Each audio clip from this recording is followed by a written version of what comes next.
श्री वाहिगुरु जी।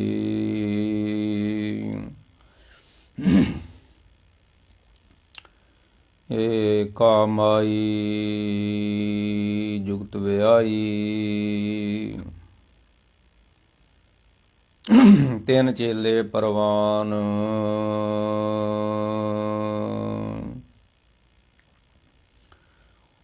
ਇੱਕ ਸੰਸਾਰੀ ਇੱਕ ਭੰਡਾਰੀ, ਇੱਕ ਲਾਏ ਦੀਵਾਨ।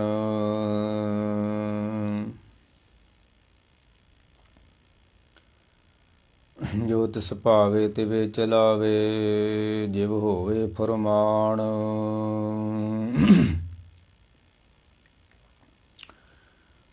ਉਹ ਵੇਖੈ ਉਹਨਾਂ ਨਦਰ ਨ ਆਵੇ, ਬਹੁਤਾ ਏ ਵਡਾਨ।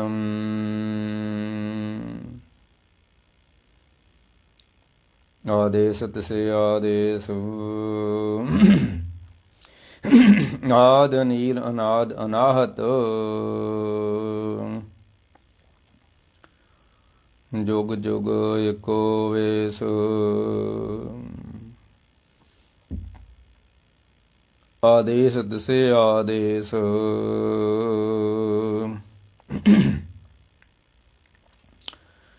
ਆਦ ਅਨੀਲ ਅਨਾਦ ਅਨਾਹਤ, ਜੁਗ ਜੁਗ ਏਕੋ ਵੇਸ। ਵਾਹਿਗੁਰੂ ਜੀ ਕਾ ਖਾਲਸਾ, ਵਾਹਿਗੁਰੂ ਜੀ ਕੀ ਫਤਿਹ। ਪਰਮ ਸਤਿਕਾਰਯੋਗ ਗੁਰੂ ਪਿਆਰੀ ਗੁਰੂ ਸਵਾਰੀ ਸਾਧ ਸੰਗਤ ਜੀ, ਜਗਤ ਗੁਰੂ ਗੁਰੂ ਨਾਨਕ ਸਾਹਿਬ ਸੱਚੇ ਪਾਤਸ਼ਾਹ ਜੀ ਦੀ ਪਵਿੱਤਰ ਬਾਣੀ, ਪਾਵਨ ਬਾਣੀ ਸ਼੍ਰੀ ਜਪਜੀ ਸਾਹਿਬ ਦੀ ਆਪਾਂ ਕਥਾ ਆਰੰਭ ਕੀਤੀ ਹੋਈ ਆ, ਤੇ ਜਿਹਦੇ ਵਿੱਚ ਤਿੰਨ ਪੌੜੀਆਂ ਆਪਾਂ ਪਹਿਲਾਂ ਹੁਕਮ ਦੇ ਉੱਤੇ ਵਿਆਖਿਆ ਕੀਤੀ ਹੈ ਕਿ ਹੁਕਮ ਰਜਾਈ ਚੱਲਣਾ, ਨਾਨਕ ਹੁਕਮੇ ਜੇ ਬੁੱਝੇ। ਹੁਕਮੀ ਹੁਕਮ ਚਲਾਏ ਰਾਹ। ਹੁਕਮ ਨੂੰ ਕਿਵੇਂ ਬੁੱਝਿਆ ਜਾਵੇ? ਸਾਹਿਬ ਕਹਿੰਦੇ ਜਿਹੜੇ ਅੰਮ੍ਰਿਤ ਲੈ ਉੱਠ ਕੇ, ਅੰਮ੍ਰਿਤ ਵੇਲਾ ਅਗਲੀ ਪੌੜੀ, ਚੌਥੀ ਪੌੜੀ, ਅੰਮ੍ਰਿਤ ਵੇਲਾ ਸੱਚ ਨਾਉ। ਜਿਸ ਤਰ੍ਹਾਂ ਤੁਸੀਂ ਬੁੱਝਣਾ ਚਾਹੁੰਦੇ ਹੋ ਤੀਰਥਾਂ ਦੇ ਇਸ਼ਨਾਨ ਦੁਆਰਾ, ਜੋਗੀ ਬਣ ਕੇ ਤੁਸੀਂ ਸਵਾਹ ਮਲ ਕੇ ਤੇ ਜਟਾਂ ਵਧਾ ਕੇ ਤੇ ਅਨੇਕ ਅਨੇਕ ਯਤਨਾਂ ਦੁਆਰਾ ਤੁਸੀਂ ਉਸ ਦੇ ਹੁਕਮ ਨੂੰ ਬੁੱਝਣਾ ਚਾਹੁੰਦੇ ਹੋ, ਬੁੱਝਿਆ ਨਹੀਂ ਜਾ ਸਕਦਾ। ਕਿਉਂਕਿ ਸਤਿਗੁਰ ਮਿਲਿਆ ਹੁਕਮ ਬੁੱਝਿਆ। ਜਦੋਂ ਗੁਰੂ ਨੂੰ ਕੋਈ ਮਿਲਦਾ ਹੈ ਤੇ ਗੁਰੂ ਤੇ ਬਖਸ਼ਿਸ਼ ਕਰ ਦਿੰਦਾ ਹੈ, ਉਹਨੂੰ ਸੱਚੇ ਪਰਵਤਗਾਰ ਦੇ ਨਾਮ ਨਾਲ ਜੋੜ ਦਿੰਦਾ ਹੈ, ਤੇ ਅੰਮ੍ਰਿਤ ਵੇਲੇ ਸਾਧਨਾ ਕਰਦਾ ਫਿਰ ਬੰਦਾ ਮਰ। ਕਹਿੰਦੇ ਫਿਰ ਨਾਨਕ ਇਵੇਂ ਜਾਣੀਏ ਸਭ ਆਪੇ ਸਚਿਆਰ। ਕਿਵ ਸਚਿਆਰਾ ਹੋਈਏ? ਸਾਹਿਬ ਕਹਿੰਦੇ ਨਾਨਕ ਇਵੇਂ ਜਾਣੀਏ ਸਭ ਆਪੇ ਸਚਿਆਰ। ਜੇ ਕੋ ਬੁੱਝੇ, ਜੋ ਬ੍ਰਹਿਮੰਡ ਵਿੱਚ ਪਰਮੇਸ਼ਰ ਦਾ ਹੁਕਮ ਵਰਤ ਰਿਹਾ ਹੈ, ਅਗਰ ਉਸ ਨੂੰ ਕੋਈ ਬੁੱਝ ਲੈਂਦਾ ਏ ਤਾਂ ਜੇ ਕੋ ਬੁੱਝੇ ਹੋਵੇ ਸਚਿਆਰ। ਕਿਵ ਸਚਿਆਰਾ? ਕਿਸ ਤਰ੍ਹਾਂ ਹੋਈਏ? ਕਹਿੰਦੇ ਜੇ ਕੋ ਬੁੱਝੇ, ਜੇ ਕੋ ਬੁੱਝੇ ਹੋਵੇ ਸਚਿਆਰ। ਉਹ ਕਿਵੇਂ ਬੁੱਝਿਆ ਜਾਂਦਾ ਹੈ? ਰੱਬ ਦਾ ਹੁਕਮ ਬੁੱਝਣਾ ਹੋਵੇ। ਨਾਨਕ ਲਿਖਿਆ ਨਾਲ, ਜਿਹੜਾ ਨਾਲ ਲਿਖਿਆ ਵਾ ਉਸ ਨੂੰ ਪੜ੍ਹਨਾ ਹੈ, ਤੇ ਬੰਦੇ ਕੋ ਤੋਂ ਪੜ੍ਹਿਆ ਨਹੀਂ ਜਾਣਾ। ਉਹ ਕੇਵਲ ਗੁਰੂ ਦੀ ਮੱਤ ਉਸ ਨੂੰ ਪੜ੍ਹ ਸਕਦੀ, ਗੁਰੂ ਪੜ੍ਹ ਸਕਦਾ ਹੈ, ਕਿਉਂਕਿ ਗੁਰੂ ਉਹਦਾ ਵਾ। ਜਾਂ ਕਹਿ ਲਓ ਉਹੀ ਗੁਰੂ ਦੇ ਰੂਪ ਵਿੱਚ ਸਾਨੂੰ ਮਿਲਿਆ ਹੋਇਆ ਵਾ। ਗੁਰ ਪਰਮੇਸ਼ਰ ਏਕੋ ਜਾਣ। ਕੇਵਲ ਉਹ ਜਿਹੜਾ ਸਾਡੇ ਮਸਤਕ ਤੇ ਲਿਖਿਆ ਹੈ, ਬਿਨ ਕਲਮ ਤੋਂ ਲਿਖਿਆ ਹੈ, ਬਿਨ ਸ਼ਾਹੀ ਤੋਂ ਲਿਖਿਆ ਹੈ, ਬਿਨ ਦਵੈਤ ਕਾਗਜ਼ ਤੋਂ ਲਿਖਿਆ ਹੈ, ਉਸ ਨੂੰ ਕੇਵਲ ਗੁਰੂ ਪੜ੍ਹ ਸਕਦਾ ਹੈ। ਕਿ ਕਰਤਾਰ ਹੀ ਗੁਰੂ ਹੈ, ਗੁਰੂ ਹੀ ਕਰਤਾਰ ਹੈ। ਗੁਰ ਪਰਮੇਸ਼ਰ ਏਕੋ ਜਾਣ। ਹਾਂ ਠੀਕ ਆ ਕਿ ਸਰੀਰ ਦੇ ਕੋਲ ਦੇਹ ਆ ਤੇ ਰੱਬ ਦੇਹ ਤੋਂ ਮੁਕਤ ਵਾ, ਇੰਨਾ ਕੁ ਫਰਕ ਵਾ। ਮਾਨਸ ਕਾ ਕਰ ਰੂਪ ਨ ਜਾਣ, ਮਿਲੀ ਨਿਮਾਣੇ ਮਾਣ। ਮਨੁੱਖ ਗੁਰੂ ਜਦੋਂ ਦੇਹ ਵਿੱਚ ਹੁੰਦਾ ਤੇ ਇਹ ਨਹੀਂ ਸਮਝ ਲੈਣਾ ਕਿ ਬੰਦਾ ਹੈ। ਸਾਧ ਰੂਪ ਆਪਣਾ ਧਨ ਧਾਰਿਆ, ਸਾਧ ਪਠਾਏ ਆ ਪ੍ਰਭ ਹਮ ਤੁਮ ਤੇ ਨਹੀਂ ਦੂਰ। ਤੇ ਮਰ ਕਹਿੰਦੇ ਉਹਦੇ ਹੁਕਮ ਨੂੰ ਕੇਵਲ ਉਹ ਬੁੱਝ ਸਕਦਾ ਹੈ ਜਿਹਨੂੰ ਗੁਰੂ ਦੀ ਮੱਤ ਆ ਜਾਵੇ। ਉਹ ਨਾਨਕ ਲਿਖਿਆ ਨਾਲ ਜਿਹੜਾ ਉਹਨੂੰ ਕੇਵਲ ਉਹ ਵਿਅਕਤੀ ਪੜ੍ਹ ਸਕਦਾ ਹੈ ਜਿਹਨੂੰ ਗੁਰੂ ਦੀ ਮੱਤ ਆ ਗਈ। ਹੁਣ ਵੇਖੋ ਪੰਜਾਬੀ ਸਿੱਖਣੀ ਆ ਤੇ ਊੜਾ ਐੜਾ ਸਿੱਖਣਾ ਪਊ। ਪਹਿਲਾਂ ਪੰਜਾਬੀ ਨੂੰ ਸਿੱਖਣ ਵਾਸਤੇ ਮਹਾਰਨੀ ਦੀ ਮੱਤ ਲੈਣੀ ਪਊ। ਹਿੰਦੀ ਨੂੰ ਪੜ੍ਹਨ ਵਾਸਤੇ ਕਾ ਖਾ ਗਾ ਦੀ ਮੱਤ ਲੈਣੀ ਪਊ। ਇੰਗਲਿਸ਼ ਨੂੰ ਪੜ੍ਹਨ ਵਾਸਤੇ ABCD ਦੀ ਮੱਤ ਲੈਣੀ ਪਊ। ਤੇ ਰੱਬ ਨੂੰ ਦੇਖਣਾ ਹੈ, ਰੱਬ ਦਾ ਦਰਸ਼ਨ ਕਰਨਾ ਹੈ। ਜਿੱਦਾਂ ਨਹੀਂ ਜੋਗੀਆਂ ਕਿਹਾ, ਦਰਸ਼ਨ ਭੇਖ ਕਰੋ ਜੋਗਿੰਦਰਾ। ਦਰਸ਼ਨ ਭੇਖ, ਸਾਡੇ ਭੇਖ ਦਾ ਤੁਸੀਂ ਮੱਤ ਲਓ। ਦਰਸ਼ਨ ਮਾਨੇ ਮੱਤ। ਮੈਂ ਕੱਲ ਵੀ ਕਿਹਾ ਸੀ, ਕਥਾ ਕਰਦੇ ਹਾਂ, ਕਿ ਗੁਰੂ ਦੀ ਮੱਤ ਹੀ ਗੁਰੂ ਦਾ ਦਰਸ਼ਨ ਹੈ। ਹੋਰ ਕਿਤੇ ਦਰਸ਼ਨ ਤੋਂ ਲੱਭਣ ਨਾ ਜਾਣਾ। ਜਿੱਦਣ ਗੁਰੂ ਦੀ ਮੱਤ ਆ ਜੂਗੀ ਉਦਣ ਗੁਰੂ ਦਾ ਦਰਸ਼ਨ ਹੋ ਜਾਏਗਾ, ਉਸ ਤੋਂ ਪਹਿਲਾਂ ਨਹੀਂ ਹੋਣਾ। ਉਹ ਜਿਹੜਾ ਬਚਨ ਨਹੀਂ ਆਉਂਦਾ ਕਿ ਸਤਿਗੁਰੂ ਨੂੰ ਸਭ ਕੋ ਦੇਖਦਾ, ਜੇਤਾ ਜਗਤ ਸੰਸਾਰ, ਡਿੱਠੇ ਮੁਕਤ ਨਾ ਹੋਵਈ। ਸਰੀਰ ਨੂੰ ਤੁਸੀਂ ਵੇਖ ਹੀ ਲਿਆ ਤੇ ਕੋਈ ਇਹਦੇ ਵਿੱਚ ਕੋਈ ਪ੍ਰਾਪਤੀ ਨਹੀਂ ਹੋਣੀ। ਡਿੱਠੇ ਮੁਕਤ ਨਾ ਹੋਵੇ, ਜਿਚਰ ਸ਼ਬਦ ਨਾ ਕਰੇ ਵਿਚਾਰ। ਜਿੰਨਾ ਚਿਰ ਤੁਹਾਡੀ ਵਿਚਾਰ ਵਿੱਚ ਸ਼ਬਦ ਨਹੀਂ ਆਇਆ ਤੇ ਗੁਰੂ ਦੀ ਮੱਤ ਨਹੀਂ ਆਈ, ਉਹਨਾਂ ਚਿਰ ਗੁਰੂ ਦਾ ਦਰਸ਼ਨ ਹੋਣਾ ਨਹੀਂ ਆ। ਤੇ ਜਿੱਦਣ ਗੁਰੂ ਦੀ ਮੱਤ ਆ ਗਈ ਆ ਉਦਣ ਗੁਰੂ ਦਾ ਦਰਸ਼ਨ ਹੋਣਾ।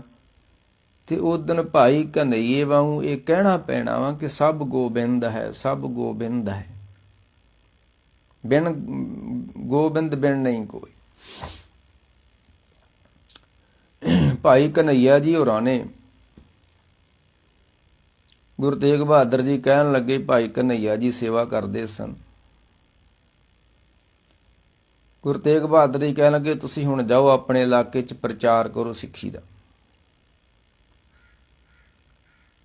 ਭਾਈ ਕਨਈਆ ਜੀ ਕਹਿਣ ਲੱਗੇ, ਮੇਰਾ ਇੱਛਾ ਵੀ ਤੁਹਾਡੇ ਨਾਲ ਰਹਿ ਕੇ ਤੁਹਾਡਾ ਦਰਸ਼ਨ ਕਰੀਏ। ਗੁਰੂ ਤੇਗ ਬਹਾਦਰ ਜੀ ਭਾਈ ਕਨਈਆ ਜੀ ਨੂੰ ਕਹਿਣ ਲੱਗੇ, ਨਹੀਂ ਨਹੀਂ, ਤੁਹਾਨੂੰ ਗੁਰੂ ਦਾ ਦਰਸ਼ਨ ਹੋ ਗਿਆ, ਤੁਹਾਨੂੰ ਵਿਵੇਕ ਹੋ ਗਿਆ, ਤੁਹਾਨੂੰ ਗਿਆਨ ਹੋ ਗਿਆ, ਤੇ ਇਹ ਵਿਵੇਕ ਹੀ ਗੁਰੂ ਦਾ ਦਰਸ਼ਨ ਹੈ। ਜਿਸ ਸਰੀਰ ਦੇ ਤੁਸੀਂ ਅੱਜ ਦਰਸ਼ਨ ਕਰ ਰਹੇ ਹੋ, ਇਹ ਥੋੜੇ ਸਮੇਂ ਬਾਅਦ ਅਲੋਪ ਹੋ ਜਾਣਾ ਹੈ। ਫਿਰ ਤੁਸੀਂ ਦੁਖੀ ਹੋਵੋਗੇ, ਦੁਖਿਆਰੇ ਹੋਵੋਗੇ, ਤੜਫੋਗੇ। ਤੇ ਵਿਵੇਕ ਹੀ ਗੁਰੂ ਦੀ, ਜਦੋਂ ਵਿਵੇਕ ਰਾਹੀਂ ਗੁਰੂ ਦੀ ਮੱਤ ਆਉਂਦੀ ਹੈ। ਤੇ ਗੁਰੂ ਤੇਗ ਬਹਾਦਰ ਜੀ ਕਹਿਣ ਲੱਗੇ, ਭਾਈ ਕਨਈਆ ਜੀ, ਬਸ ਜਿਹੜਾ ਤੁਸੀਂ ਵਿਵੇਕ ਰਾਹੀਂ ਜੋਤ ਨੂੰ ਦੇਖ ਰਹੇ ਹੋ, ਇਹੀ ਗੁਰੂ ਦਾ ਦਰਸ਼ਨ ਹੈ, ਹੋਰ ਕੋਈ ਗੁਰੂ ਦਾ ਦਰਸ਼ਨ ਨਹੀਂ ਹੁੰਦਾ। ਤੇ ਮੈਂ ਕਹਿ ਰਿਹਾ ਸੀ, ਨਾਨਕ ਹੁਕਮੇ ਜੇ ਬੁੱਝੈ, ਨਾਨਕ ਲਿਖਿਆ ਨਾਲ। ਤੇ ਦਰਸ਼ਨ ਭੇਖ ਕਰੋ ਜੋਗਿੰਦਰਾ, ਜੋਗੀ ਕਹਿ ਰਹੇ ਨੇ ਗੁਰੂ ਨਾਨਕ ਸਾਹਿਬ ਨੂੰ, ਸਾਡਾ ਦਰਸ਼ਨ ਕਰੋ ਤੁਸੀਂ। ਦਰਸ਼ਨ ਮਾਨੇ ਸਾਡੀ ਮੱਤ ਨੂੰ ਧਾਰਨ ਕਰੋ। ਬਸ ਇੱਥੇ ਧਰਮ ਦੇ ਵਿੱਚ ਬੇਸਮਝੀ ਹੁੰਦੀ ਆ ਕਿ ਜਦੋਂ ਲੋਕੀ ਬਾਹਰੋਂ ਕੁਝ ਦਰਸ਼ਨ ਚਾਹੁੰਦੇ ਨੇ। ਜਿੱਦਾਂ ਦੇਹਧਾਰੀ ਗੁਰੂਆਂ ਨੇ ਆਪਣੀਆਂ ਫੋਟੋਆਂ ਦਿੱਤੀਆਂ ਹੋਈਆਂ ਤੇ ਹਰ ਕਮਰੇ ਤੇ ਹਰ ਨੁੱਕਰ ਵਿੱਚ ਦੇਹਧਾਰੀ ਦੀ ਫੋਟੋ ਲਾਈ ਤੇ ਲੋਕੀ ਉਹਦਾ ਧਿਆਨ ਧਰਦੇ ਨੇ। ਬਸ ਇੱਥੇ ਹੀ ਲੁਕਾਈ ਜਿਹੜੀ ਆ ਉਹ ਕਾਈ ਖਾ ਰਹੀ ਹੈ। ਇੱਥੋਂ ਹੀ ਭਟਕੀ ਹੋਈ ਲੁਕਾਈ ਹੈ। ਦੁਨੀਆ ਦੇ ਕੋਲ ਮੂਲ ਹੀ ਨਹੀਂ ਹੈ। ਦੁਨੀਆ ਸਰੀਰ ਦੇ ਪਿੱਛੇ ਲੱਗੀ ਹੋਈ ਹੈ। ਮੈਂ ਅੱਗੇ ਵੀ ਕਹਿਣਾ ਹੁੰਦਾ, ਰੱਬ ਦੇ ਪਿੱਛੇ ਜਾਣ ਵਾਲਾ, ਰੱਬ ਨੂੰ ਧਿਆਉਣ ਵਾਲਾ ਦੇਹ ਦੇ ਪਿੱਛੇ ਨਹੀਂ ਜਾਏਗਾ, ਉਹਦੀ ਵੱਡੀ ਨਿਸ਼ਾਨੀ ਹੋਏਗੀ। ਤੇ ਜੇ ਉਹ ਦੇਹ ਦੇ ਪਿੱਛੇ ਜਾ ਰਿਹਾ ਵਾ, ਕੱਲ ਹੀ ਮੈਂ ਇਹਨਾਂ ਨੂੰ ਕਿਹਾ ਸੀ ਵੀ ਅਗਰ ਤੁਸੀਂ ਭੀੜ ਦੇ ਨਾਲ ਸਹਿਮਤ ਹੋ ਵੀ ਫਲਾਣੇ ਮੇਲੇ ਤੇ, ਫਲਾਣੇ ਗੁਰਦੁਆਰੇ, ਫਲਾਣੇ ਜਗ੍ਹਾ ਤੇ, ਮੰਦਿਰ ਤੇ, ਮਸੀਤ ਵਿੱਚ ਬੜਾ ਇਕੱਠ ਹੁੰਦਾ ਹੈ, ਬੜੀ ਭੀੜ ਹੁੰਦੀ ਉੱਥੇ, ਫਲਾਣੇ ਬਾਬੇ ਦੇ ਡੇਰੇ ਤੇ ਬੜੀ ਦੁਨੀਆ ਜਾਂਦੀ, ਫਲਾਣੇ ਗੁਰੂ ਦੇ ਮਗਰ ਬੜੀ ਦੁਨੀਆ ਲੱਗੀ ਹੋਈ ਹੈ। ਕਹਿਣ ਲੱਗੇ ਅਗਰ ਤੁਸੀਂ ਵੀ ਸਹਿਮਤ ਹੋ ਉਸ ਦੇ ਨਾਲ, ਭੀੜ ਦੇ ਨਾਲ, ਤੇ ਤੁਸੀਂ ਸਿਆਣੇ ਨਹੀਂ ਜੀ।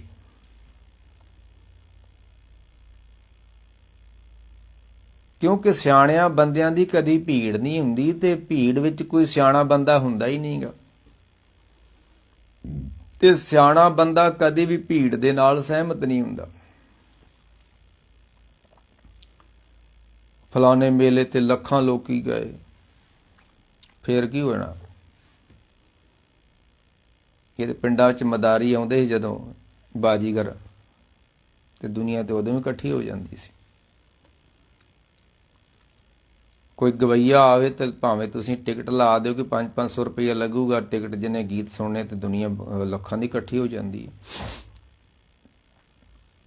ਆ ਵਰਲਡ ਕੱਪ ਹੋਣਾ ਹੈ ਉੱਥੇ ਹੁਣ ਕਤਰ ਦੇ ਵਿੱਚ, ਤੇ ਉਹਨਾਂ ਨੂੰ 2 ਸਾਲ ਹੋ ਗਏ ਤਿਆਰੀ ਕਰਨ ਦੇ ਆ, ਤੇ ਸਾਲ ਹੋ ਗਿਆ ਟਿਕਟਾਂ ਬੁੱਕ ਹੋ ਰਹੀਆਂ ਇੱਕ ਖੇਡ ਨੂੰ ਵੇਖਣ ਵਾਸਤੇ। ਕਰੋੜਾਂ ਦੀ ਗਿਣਤੀ 'ਚ ਲੋਕਾਂ ਨੇ ਉੱਥੇ ਜਾਣਾ ਖੇਡ ਵੇਖਣ ਵਾਸਤੇ। ਤੇ ਮੈਂ ਕਹਿ ਰਿਹਾ ਵੀ ਜਿੱਥੇ ਇਕੱਠ ਬਹੁਤਾ ਹੋ ਜੇ ਉਹ ਕੋਈ ਚੰਗੀ ਗੱਲ ਨਹੀਂ ਹੈ, ਬਹੁਤਾ ਇਕੱਠ ਹੋਣਾ। ਕੋਈ ਮਹਾਂਪੁਰਖ ਸੀ, ਦਰਵੇਸ਼ ਮੁਸਲਮਾਨ, ਅੱਲਾ ਤੱਕ ਪਹੁੰਚਿਆ ਹੋਇਆ, ਉਹ ਜਦੋਂ 40 ਤੋਂ ਵੱਧ ਬੰਦੇ ਬਹਿੰਦਾ ਹੈ ਨਾ, ਜਿੱਥੇ ਬੈਠੇ ਹੋਏ ਨੇ, ਉੱਥੇ ਕਥਾ ਨਹੀਂ ਸੀ ਕਰਦੇ। ਕਹਿੰਦੇ ਤੇ ਰੌਲਾ ਵਾ, 40 ਤੋਂ ਵੱਧ ਬੰਦੇ ਇਕੱਠੇ ਹੋ ਗਏ ਤੇ ਰੌਲਾ ਇਕੱਠਾ ਹੋ ਗਿਆ। ਉਹ ਕਥਾ ਹੀ ਬੰਦ ਕਰ ਦਿੰਦੇ ਸੀ। ਉਹ ਵੇਖ ਲੈਂਦੇ ਵੀ ਜੇ ਤੇ 40 ਤੋਂ ਥੱਲੇ ਬੰਦੇ ਆ ਤੇ ਫਿਰ ਉਹ ਮਹਾਂਪੁਰਖ ਕਥਾ ਕਰਦੇ ਨਹੀਂ, ਤੇ ਕਥਾ ਹੀ ਨਹੀਂ ਕਰਦੇ। ਕਹਿੰਦੇ ਰੌਲੇ 'ਚ ਕਾਹਦੀ ਕਥਾ ਹੁੰਦੀ ਹੈ? ਤੇ ਜਿੱਥੇ ਬਹੁਤ ਲੋਕ ਜੁੜ ਜਾਣ ਉੱਥੇ ਰੌਲਾ ਹੀ ਹੁੰਦਾ ਹੈ, ਉੱਥੇ ਧਰਮ ਨਹੀਂ ਹੁੰਦਾ। ਇਹ ਭੁਲੇਖਾ ਪੈ ਗਿਆ ਲੋਕਾਂ ਨੂੰ। ਕਰੋੜਾਂ ਲੋਕੀ ਮੱਕੇ ਨੂੰ ਤੁਰੇ ਜਾਣਦੇ ਨੇ। ਸਾਹਿਬ ਨੇ ਆਖਿਆ ਕਿਉਂ ਜਾ ਰਹੇ ਹੋ? खुदा का दीदार करने के लिए जा रहे हैं। साहब कहते होना ही नहीं है दीदार का। भीड़ां च दीदार दा, खुदा दा दीदार थोड़ा हुंदा है कोई। ते आओ गुरु नानक सच्चे पातशाह जोगियां दे सामने बैठे हुए ने ते वार्तालाप हो रही है। खादी खुणश जोगीशरां गोष्ठ करन सबे उठे आई, बोले भंगरनाथ तोहे दुध विच क्यों कांजी पाई। ਜਦੋਂ ਦੁੱਧ ਵਿੱਚ ਕੋਈ ਖੱਟਾ ਪੈ ਜੇ ਫਿਰ ਫਿੱਟਿਆ ਚਾਟਾ ਦੁੱਧ ਦਾ, ਰਿੜਕਿਆ ਮੱਖਣ ਹੱਥ ਨ ਆਈ। ਸਾਹਿਬ ਕਹਿਣ ਲੱਗੇ, ਜੋਗੀ ਕਹਿਣ ਲੱਗੇ ਕਿ ਸਰੀਰ ਜਿਹੜਾ ਸਾਡੇ ਕੋਲ ਦੇਹੀ, ਮਨੁੱਖੀ ਦੇਹੀ ਹੈ, ਇੱਕ ਦੁੱਧ ਵਾ, ਤੇ ਆਹ ਦੁਨੀਆ ਦੀਆਂ ਪਰੇਸ਼ਾਨੀਆਂ ਚਿੰਤਾਵਾਂ ਵਿੱਚ ਕਾਂਜੀ ਪੈ ਗਈ। ਹੁਣ ਮੱਖਣ ਨਹੀਂ ਜੇ ਨਿਕਲਣਾ, ਤੱਤ ਨਹੀਂ ਜੇ ਨਿਕਲਣਾ। ਸਾਹਿਬ ਕਹਿਣ ਲੱਗੇ ਨਹੀਂ ਨਹੀਂ ਨਹੀਂ ਨਹੀਂ, ਬਾਬਾ ਆਖੇ ਨਾਥ ਜੀ ਤੇਰੀ ਮਾਂ ਕੁਚੱਜੀ ਆਈ। ਤੇਰਾ ਗੁਰੂ ਮਾੜਾ ਹੈ, ਤੇਰਾ ਗੁਰੂ ਭੈੜਾ ਹੈ। ਰੱਬ ਨੂੰ ਤੇ ਕੇਵਲ ਗੁਰੂ ਮਿਲਾ ਸਕਦਾ ਸੀ, ਉਹਨੇ ਮਿਲਾਇਆ ਨਹੀਂ ਤੈਨੂੰ, ਤੇ ਤੇਰੇ ਸਿਰ 'ਚ ਸਵਾਹ ਪਾਤੀ, ਤੇਰੀਆਂ ਜਟਾਵਾਂ ਰਖਾਤੀਆਂ, ਤੈਨੂੰ ਬਭੂਤ ਮਲ ਦਿੱਤੀ, ਤੈਨੂੰ ਖੱਪਰ ਫੜਾਤਾ, ਤੈਨੂੰ ਤੇਰੇ ਕੰਨ ਪਾੜਤੇ, ਤੇਰੀ ਮੁੰਦਰਾਂ ਪਾ ਦਿੱਤੀਆਂ। ਬਾਬਾ ਆਖੇ ਨਾਥ ਜੀ ਤੇਰੀ ਮਾਂ ਕਚੱਜੀ ਆਈ, ਤੇਰੀ ਮਾਂ ਕਚੱਜੀ ਆ। ਭੇਖਾਂ ਨਾਲ ਰੱਬ ਨਹੀਂ ਮਿਲਦਾ। ਸਤਿਗੁਰ ਮਿਲਿਆ ਭੁੱਖ ਗਈ, ਭੇਖੀ ਭੁੱਖ ਨਾ ਜਾਏ। ਗਰੀਬ ਬੰਦਾ ਵੀ ਭੁੱਖਾ ਹੈ, ਅਮੀਰ ਤੇ ਬਹੁਤਾ ਹੀ ਭੁੱਖਾ ਹੈ। ਗਰੀਬ ਤੇ ਕੇਵਲ ਰੋਟੀਆਂ ਦਾ ਭੁੱਖਾ ਹੈ, ਤੇ ਜਿਹੜੀ ਅਮੀਰ ਨੂੰ ਭੁੱਖ ਵਾ ਉਹ ਤੇ ਬਹੁਤ ਅੱਗੇ ਦੀ ਗੱਲ ਹੈ। ਤੇ ਸਾਹਿਬ ਕਹਿਣ ਲੱਗੇ ਸਤਿਗੁਰ ਮਿਲਿਆ ਭੁੱਖ ਗਈ। ਬੰਦਾ 24 ਘੰਟੇ ਅੰਦਰੋਂ ਭੁੱਖਾ ਹੈ। ਤੇ ਕਹਿਣ ਲੱਗੇ ਭੇਖੀ ਭੁੱਖ ਨਾ ਜਾਏ। ਤੁਸੀਂ ਭੇਖ ਧਾਰਨ ਕਰ ਲਿਆ ਤੇ ਇਹਦੇ ਨਾਲ ਭੁੱਖ ਮਰਨੀ ਨਹੀਂ ਹੈ ਅੰਦਰ ਦੀ। ਕਿਸੇ ਵੀ ਚੀਜ਼ ਦੀ ਭੁੱਖ ਹੋਵੇ ਉਹ ਬਹੁਤ ਤੰਗ ਕਰਦੀ ਹੈ। ਕਿਸੇ ਨੂੰ ਮਿਲਣ ਦੀ ਪਿਆਸ ਭੁੱਖ ਜਾਗ ਜੇ, ਪੈਸਾ ਇਕੱਠਾ ਕਰਨ ਦੀ ਭੁੱਖ ਲੱਗ ਜਾਵੇ, ਕਿਸੇ ਨੂੰ ਚੇਅਰਮੈਨ ਸਰਪੰਚ ਮੰਤਰੀ ਬਣਨ ਦੀ ਭੁੱਖ ਲੱਗ ਜੇ, ਤੇ ਵੇਖੋ ਰਾਤ ਸੌਂਦੇ ਨਹੀਂ ਆ, ਮੁੜ ਕੇ ਸੌਣਾ ਹਰਾਮ ਕਰ ਦਿੰਦੇ ਨੇ। ਭੁੱਖ ਜਿਹੜੀ ਆ ਨਾ ਉਹ ਕਿਸੇ ਚੀਜ਼ ਦੀ ਵੀ ਲੱਗ ਜਾਵੇ, ਮੈਂ ਮਹਾਨ ਬਣ ਜਾਵਾਂ, ਮੈਂ ਵੱਡਾ ਬਣ ਜਾਵਾਂ, ਮੇਰਾ ਕਾਰੋਬਾਰ ਵੱਡਾ ਹੋ ਜਾਵੇ, ਇਹ ਭੁੱਖਾ ਹੀ ਨੇ। ਸਾਚ ਨਾਮ ਆਧਾਰ ਮੇਰਾ, ਜਿਨ ਭੁੱਖਾਂ ਸਭ ਗਵਾਈਆਂ। ਜਦੋਂ ਖਾਦੀ ਖੁਣਸ ਜੋਗੀਸ਼ਰਾਂ, ਗੋਸ਼ਟ ਕਰਨ ਸਭੇ ਉੱਠ ਆਏ। ਬੋਲੇ ਭੰਗਰਨਾਥ ਜੀ, ਭੰਗਰਨਾਥ ਦੇ ਨਾਲ ਗੋਸ਼ਟ ਹੋਈ। ਇਹ ਜਿਹੜੀਆਂ 4 ਪੌੜੀਆਂ ਨੇ, 2 ਦੀ ਆਪਾਂ ਵਿਆਖਿਆ ਕਰ ਲਈ ਹੈ। ਇਹ ਤੀਸਰੀ ਪੌੜੀ ਜਿਹੜੀ ਹੈ ਨਾ, ਇਹ ਸਮਝ ਨਹੀਂ ਆ ਰਹੀ, ਬੜੀ ਮੁਸ਼ਕਲ ਵਾ। ਏਕਾ ਮਾਈ ਮਰ ਗਏ। ਮੈਂ ਉਹ ਗੱਲ ਵਿੱਚ ਰਹਿ ਗਈ ਥੋੜੀ ਜੀ। ਸਤਿਗੁਰ ਮਿਲਿਆ ਭੁੱਖ ਗਈ, ਭੇਖੀ ਭੁੱਖ ਨਾ ਜਾਏ। ਮਰ ਕਹਿੰਦੇ ਤੁਸੀਂ ਸਰੀਰ ਦੇ ਉੱਤੇ ਬੜਾ ਕੁਛ ਕਰਕੇ ਬਹਿ ਗਏ ਜੀ, ਕਿ ਅੰਦਰ ਵੀ ਕੁਝ ਹੋਇਆ ਤੁਹਾਡੇ, ਕੁਝ ਅੰਦਰ ਵੀ ਤੁਹਾਡਾ ਟਿਕਿਆ ਜੇ। ਮਰ ਕਹਿੰਦੇ ਫਿਰ ਕੀ ਖਟਿਆ ਜੇ ਤੁਸੀਂ ਜੋਗੀ ਹੋ ਕੇ ਵੀ ਆਪਣੇ ਆਪ ਨੂੰ ਟਿਕਾ ਨਹੀਂ ਸਕੇ, ਫਿਰ ਕੀ ਖਟਿਆ ਜੀ। ਇਸ ਭੇਖੇ ਥਾਂ ਗਿਰਹੋ ਭਲਾ। ਕਹਿਣ ਲੱਗੇ ਤੁਹਾਡੇ ਨਾਲੋਂ ਜੋਗੀਓ ਗ੍ਰਸਤੀ ਬੰਦੇ ਚੰਗੇ ਨੇ। ਕਹਿਣ ਲੱਗੇ ਉਹ ਕਿਸ ਤਰ੍ਹਾਂ? ਅਸੀਂ ਜੋਗੀ ਆ, ਉਹ ਗ੍ਰਸਤੀ ਨੇ। ਜੋਗੀ ਮਹਾਨ ਹੁੰਦਾ ਹੈ ਕਿ ਗ੍ਰਸਤੀ ਮਹਾਨ ਹੁੰਦਾ ਹੈ? ਸਭ ਕਹਿਣਗੇ ਨਾ ਗ੍ਰਸਤੀ ਮਹਾਨ ਹੁੰਦਾ ਹੈ, ਨਾ ਜੋਗੀ ਮਹਾਨ ਹੁੰਦਾ ਹੈ। ਬਾਬਾ ਆਖੇ ਹਾਂਜੀਆਂ ਸ਼ੁਭ ਅਮਲਾਂ ਬਾਝੋਂ ਦੋਨੋਂ ਰੋਈ। ਅਮਲਾਂ ਕਰਕੇ ਕੋ ਮਹਾਨ ਹੁੰਦਾ ਹੈ, ਕਰਮਾਂ ਕਰਕੇ ਮਹਾਨ ਹੁੰਦਾ ਹੈ। ਜੇ ਜੋਗੀ ਦੇ ਲੱਛਣ ਠੀਕ ਨਹੀਂ ਹੈ, ਉਹ ਜੋਗੀ ਵੀ ਠੀਕ ਨਹੀਂ ਗਾ। ਜਿਸ ਗ੍ਰਸਤੀ ਦੇ ਲੱਛਣ ਠੀਕ ਨਹੀਂ ਹੈ, ਉਹ ਗ੍ਰਸਤੀ ਵੀ ਠੀਕ ਨਹੀਂ ਹੈ। ਦੋਵੇਂ ਠੀਕ ਨਹੀਂ ਹੈ। ਕਹਿਣ ਲੱਗੀ ਫਿਰ ਉਹ ਸਾਡੇ ਨੂੰ ਉਹ ਚੰਗੇ ਕਿੱਦਾਂ ਨੇ? ਸਭ ਕਹਿਣ ਲੱਗੇ ਇਸ ਗਿਰਹੇ ਥਾਂ, ਇਸ ਭੇਖੇ ਥਾਂ ਗਿਰਹੋਂ ਭਲਾ। ਤੁਹਾਡੇ ਨਾਲੋਂ ਜੋਗੀਓ ਗ੍ਰਸਤੀ ਲੋਕ ਚੰਗੇ ਨੇ। ਕਹਿਣ ਲੱਗੇ ਉਹ ਕਿਸ ਤਰ੍ਹਾਂ ਚੰਗੇ ਨੇ? ਜਿੱਥੋਂ ਕੋ ਵਰਸਾਏ, ਉਹ ਕਿਰਤ ਬਿਰਤ ਕਰਦੇ ਨੇ। ਕਿਰਤ ਬਿਰਤ ਕਰਕੇ ਕੋਈ ਰੱਬ ਦੇ ਨਾਂ ਤੇ, ਧਰਮ ਦੇ ਨਾਂ ਤੇ ਕੋਈ ਕਿਸੇ ਦਾ ਭਲਾ ਕਰ ਦਿੰਦੇ ਨੇ। ਤੁਹਾਡੇ ਨਾਲ ਦੋ ਚੰਗੇ ਨੇ, ਕਿ ਤੁਹਾਡੇ ਕੋਲ ਤਾਂ ਇਹ ਕੱਖ ਨਹੀਂ ਹੈ। ਇਸ ਗਿਰਹੋਂ ਥਾਂ, ਇਸ ਭੇਖੇ ਥਾਂ ਗਿਰਹੋਂ ਭਲਾ। ਗ੍ਰਸਤੀ ਪਾ ਚੰਗਾ ਹੈ। ਜਿੱਥੋਂ ਕੋ ਵਰਸਾਏ, ਕੋਈ ਗਰੀਬ ਗੁਰਬਾ, ਕੋਈ ਲੋੜਵੰਦ ਆ ਗਿਆ, ਕਿਸੇ ਨੂੰ ਰੋਟੀ ਛਕਾ ਦੇ, ਕਿਸੇ ਨੂੰ ਪਾਣੀ ਦੇਤਾ, ਕਿਤੇ ਜੀਵ ਜੰਤੂ ਪੰਛੀਆਂ ਨੂੰ ਕੋਈ ਦਾਣਾ ਪਾ ਦਿੱਤਾ, ਉਹਨਾਂ ਦੀ ਆਪਣੀ ਕਿਰਤ ਬਿਰਤ ਸਫਲੀ ਹੋ ਗਈ, ਤੇ ਤੁਹਾਡੇ ਕੋਲ ਹੈ ਹੀ ਕੱਖ ਨਹੀਂ, ਤੁਸੀਂ ਕੀ ਕਰੋਗੇ ਹੁਣ? ਲਓ, ਉਹ ਵੀ ਸਵਾਲ ਕਰਦੇ ਨੇ ਤੇ ਜਵਾਬ ਗੁਰੂ ਨਾਨਕ ਸਾਹਿਬ ਦਿੰਦੇ ਨੇ। ਇੱਥੇ ਹੁਣ ਉਹ ਜਿਹੜੀ ਵੱਖਰੀ ਜੀ ਇੱਕ ਗੱਲ ਕਰ ਰਹੇ ਸ੍ਰੀ ਗੁਰੂ ਨਾਨਕ ਦੇਵ ਜੀ, ਏਕਾ ਮਾਈ, ਇਹਦੀ ਵਿਆਖਿਆ ਥੋੜੀ ਤਰੀਕੇ ਨਾਲ ਕਰਨੀ ਪੈਣੀ, ਔਖੀ ਗੱਲ ਹੈ। ਇੱਕ ਮਾਇਆ ਜੁਗਤ ਵਿਆਹੀ, ਉਹ ਜੁਗਤੀ ਨਾਲ ਵਿਆਹੀ ਗਈ, ਪ੍ਰਸੂਤ ਹੋਈ ਹੈ। ਜਿਹੜਾ ਇਹਦੇ ਪਿੱਛੇ ਮੈਥੋਲੋਜੀ ਆ ਕਿ ਜਦੋਂ ਰੱਬ ਨੇ ਸ੍ਰਿਸ਼ਟੀ ਰਚੀ ਤੇ ਇੱਕ ਬੰਦਾ ਰਚ ਦਿੱਤਾ, ਮਨੁੱਖ ਨੂੰ ਰਚਿਆ ਨਾਲ।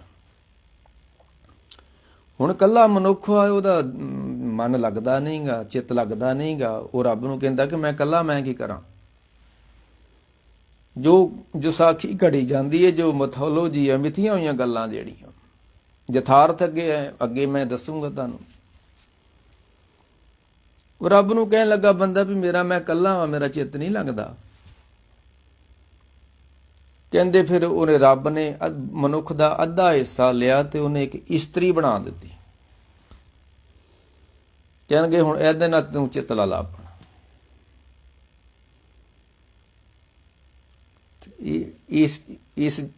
ਇੱਥੇ ਤੇ ਸਾਰਿਆਂ ਦਾ ਚਿੱਤ ਲੱਗਾ ਹੋਇਆ, ਪਰਿਵਾਰ ਨਾਲ ਤੇ ਹਰੇਕ ਦੇ ਚਿੱਤ ਲੱਗਾ ਹੁੰਦਾ। ਇਸਤਰੀ ਨਾਲ ਤਾਂ ਮਾਰ ਕਿਹਾ ਕਿ ਚਿੱਤ ਲਾਇਆ ਪਰ ਨਾਰੀ, ਆਪਣੀ ਨਾਲ ਤਾਂ ਚਿੱਤ ਲਾਇਆ ਹੀ ਲਾਇਆ, ਪਰਾਈਆਂ ਨਾਲ ਵੀ ਲਾਇਆ ਹੋਇਆ ਵਾ। ਮਨਮੁਖ ਲਹਿਰ ਕਰ ਵਗੋਤੇ, ਅਵਰੇ ਕੇ ਕਰ ਹੇਰੇ, ਗ੍ਰਹਿ ਧਰਮ ਗਵਾਇਆ, ਸਤਿਗੁਰ ਨਹੀਂ ਭੇਟੇ, ਗੁਰਮਤਿ ਘੂਮਣ ਘੇਰੇ। ਇਸਤਰੀ ਤਜ ਕਰ ਕਾਮ ਵਿਆਪਿਆ, ਚਿੱਤ ਲਾਇਆ ਪਰ ਨਾਰੀ। ਆਪਣੀ ਨੂੰ ਤਾਂ ਚਿੱਤ ਦਿੱਤਾ ਹੀ ਹੋਇਆ, ਪਰਾਈਆਂ ਨੂੰ ਦਿੱਤਾ ਹੋਇਆ ਚਿੱਤ ਤੇ ਬੰਦੇ ਨੇ ਆਪਣਾ। ਤੇ ਇਸਤਰੀ ਨੇ ਵੀ ਆਪਣਾ ਚਿੱਤ ਮਰਦਾਂ ਨੂੰ ਦਿੱਤਾ ਹੋਇਆ ਵਾ। ਤਾਂ ਹੀ ਉਹ ਕਹਿੰਦੇ ਬਾਣੀ ਪੜ੍ਹਦਿਆਂ ਚਿੱਤ ਨਹੀਂ ਲੱਗਦਾ, ਚਿੱਤ ਤੇ ਲੱਗਾ ਹੋਇਆ ਵਾ। ਇਸਤਰੀ ਦਾ ਮਰਦ ਨਾਲ ਚਿੱਤ ਲੱਗਾ ਹੋਇਆ ਤੇ ਮਰਦ ਦਾ ਇਸਤਰੀ ਨਾਲ ਚਿੱਤ ਲੱਗਾ ਹੋਇਆ। ਦਾਦਿਆਂ ਦਾ ਪੋਤੇ ਨਾਲ ਚਿੱਤ ਲੱਗਾ ਹੋਇਆ ਵਾ, ਕਹਿੰਦੇ ਚਿੱਤ ਨਹੀਂ ਲੱਗਦਾ। ਲੱਗਾ ਚਿੱਤ ਤਾਂ, ਹੋਰ ਕਿਸ ਤਰ੍ਹਾਂ ਲਾਉਣਾ, ਚਿੱਤ ਤੇ ਲੱਗਾ ਹੋਇਆ ਵਾ। ਇਸਤਰੀ ਤਜ ਕਰ ਕਾਮ ਵਿਆਪਿਆ, ਚਿੱਤ ਲਾਇਆ ਪਰ ਨਾਰੀ। ਹਰੇਕ ਦਾ ਚਿੱਤ ਲੱਗਾ ਹੋਇਆ। ਕਿਉਂ ਲੱਗਾ ਹੋਇਆ? ਰੂਪੇ ਕਾਮੇ ਦੋਸਤੀ। ਇਹ ਇਸਤਰੀ ਤੇ ਮਰਦ ਦੀ ਕੀ ਦੋਸਤੀ ਹੈ? ਇਹ ਰੂਪ ਤੇ ਕਾਮ ਦੀ ਦੋਸਤੀ ਹੈ। ਬੜੀ ਰੱਬ ਦੀ ਦੋਸਤੀ ਕੁਛ ਵੀ ਮੈਨਾ ਨਹੀਂ ਰਖਾਉਂਦੀ ਕਾਮ ਤੇ ਰੂਪ ਦੀ ਦੋਸਤੀ ਦੇ ਅੱਗੇ।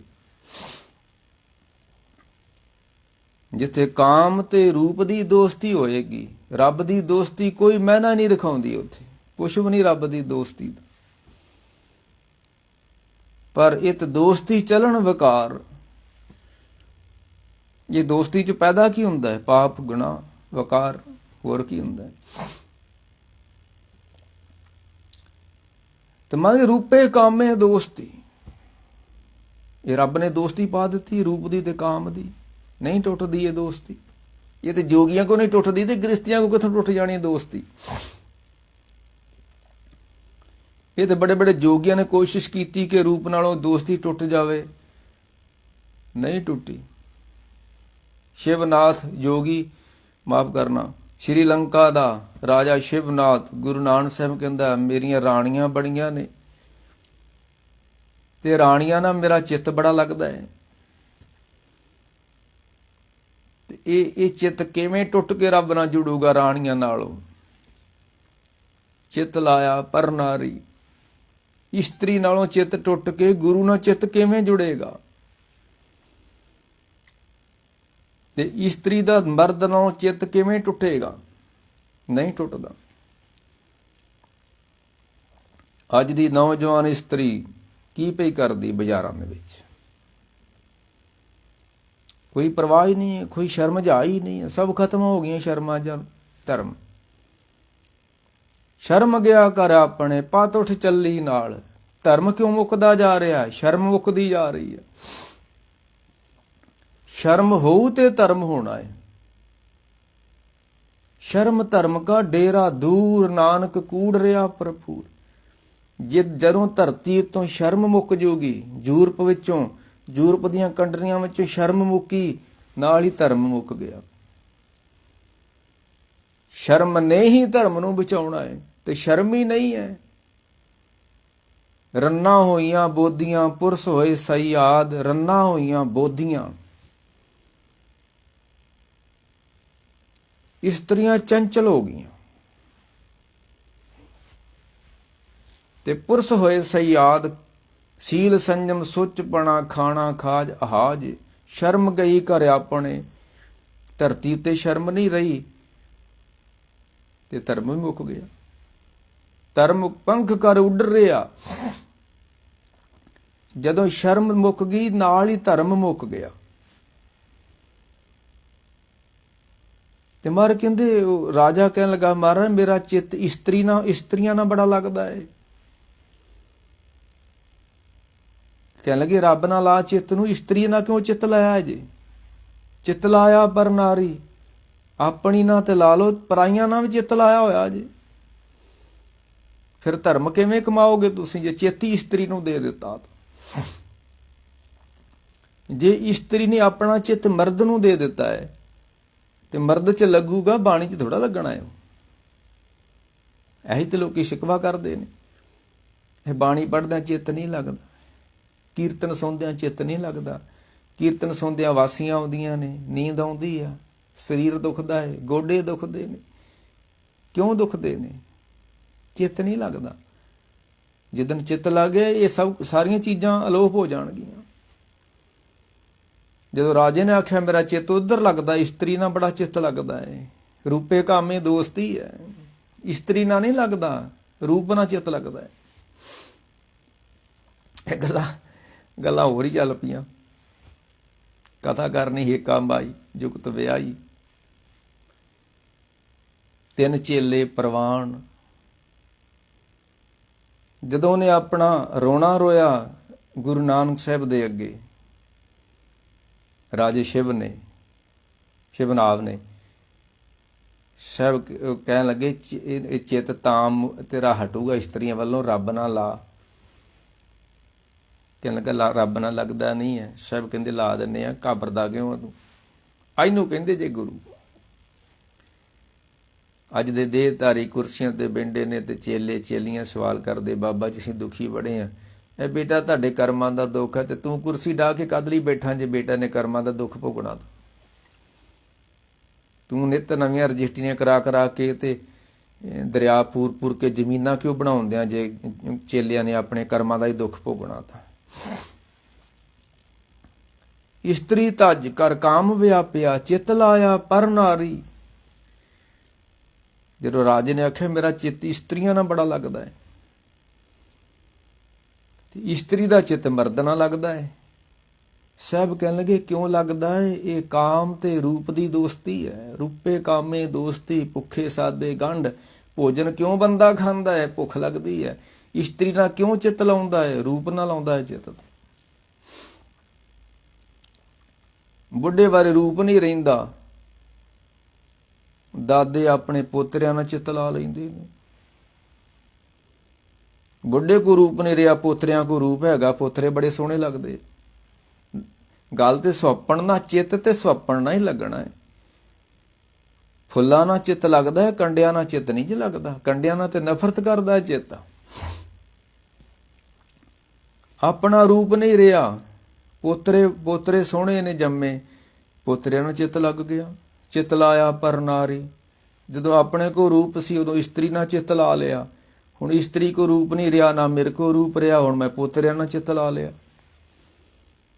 ਸਾਹਿਬ ਕਹਿੰਦੇ, ਚੇਤਾ ਹੀ ਤਾਂ ਚੇਤ, ਸਾਹਿਬ ਸੱਚਾ ਸੋ ਧਣੀ। ਇਹ ਬੰਦਿਆ, ਤੂੰ ਆਪਣੇ ਚਿੱਤ ਨੂੰ ਪਰਮੇਸ਼ਰ ਨਾਲ ਲਾ।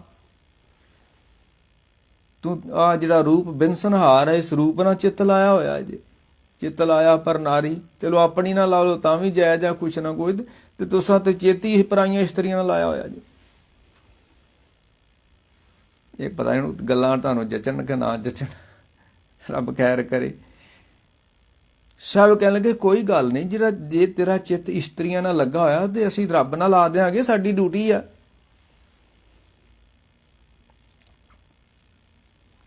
ਸਾਧਾ ਮਹਾਤਮਾ ਦੀ, ਗੁਰੂਆਂ ਪੀਰਾਂ ਦੀ ਡਿਊਟੀ ਹੁੰਦੀ ਹੈ ਕਿ ਲੋਕਾਂ ਦਾ ਮਾਇਆ ਨਾਲੋਂ, ਰੂਪ ਨਾਲੋਂ ਚਿੱਤ ਤੋੜ ਕੇ ਰੱਬ ਨਾਲ ਚਿੱਤ ਲਾਉਣ।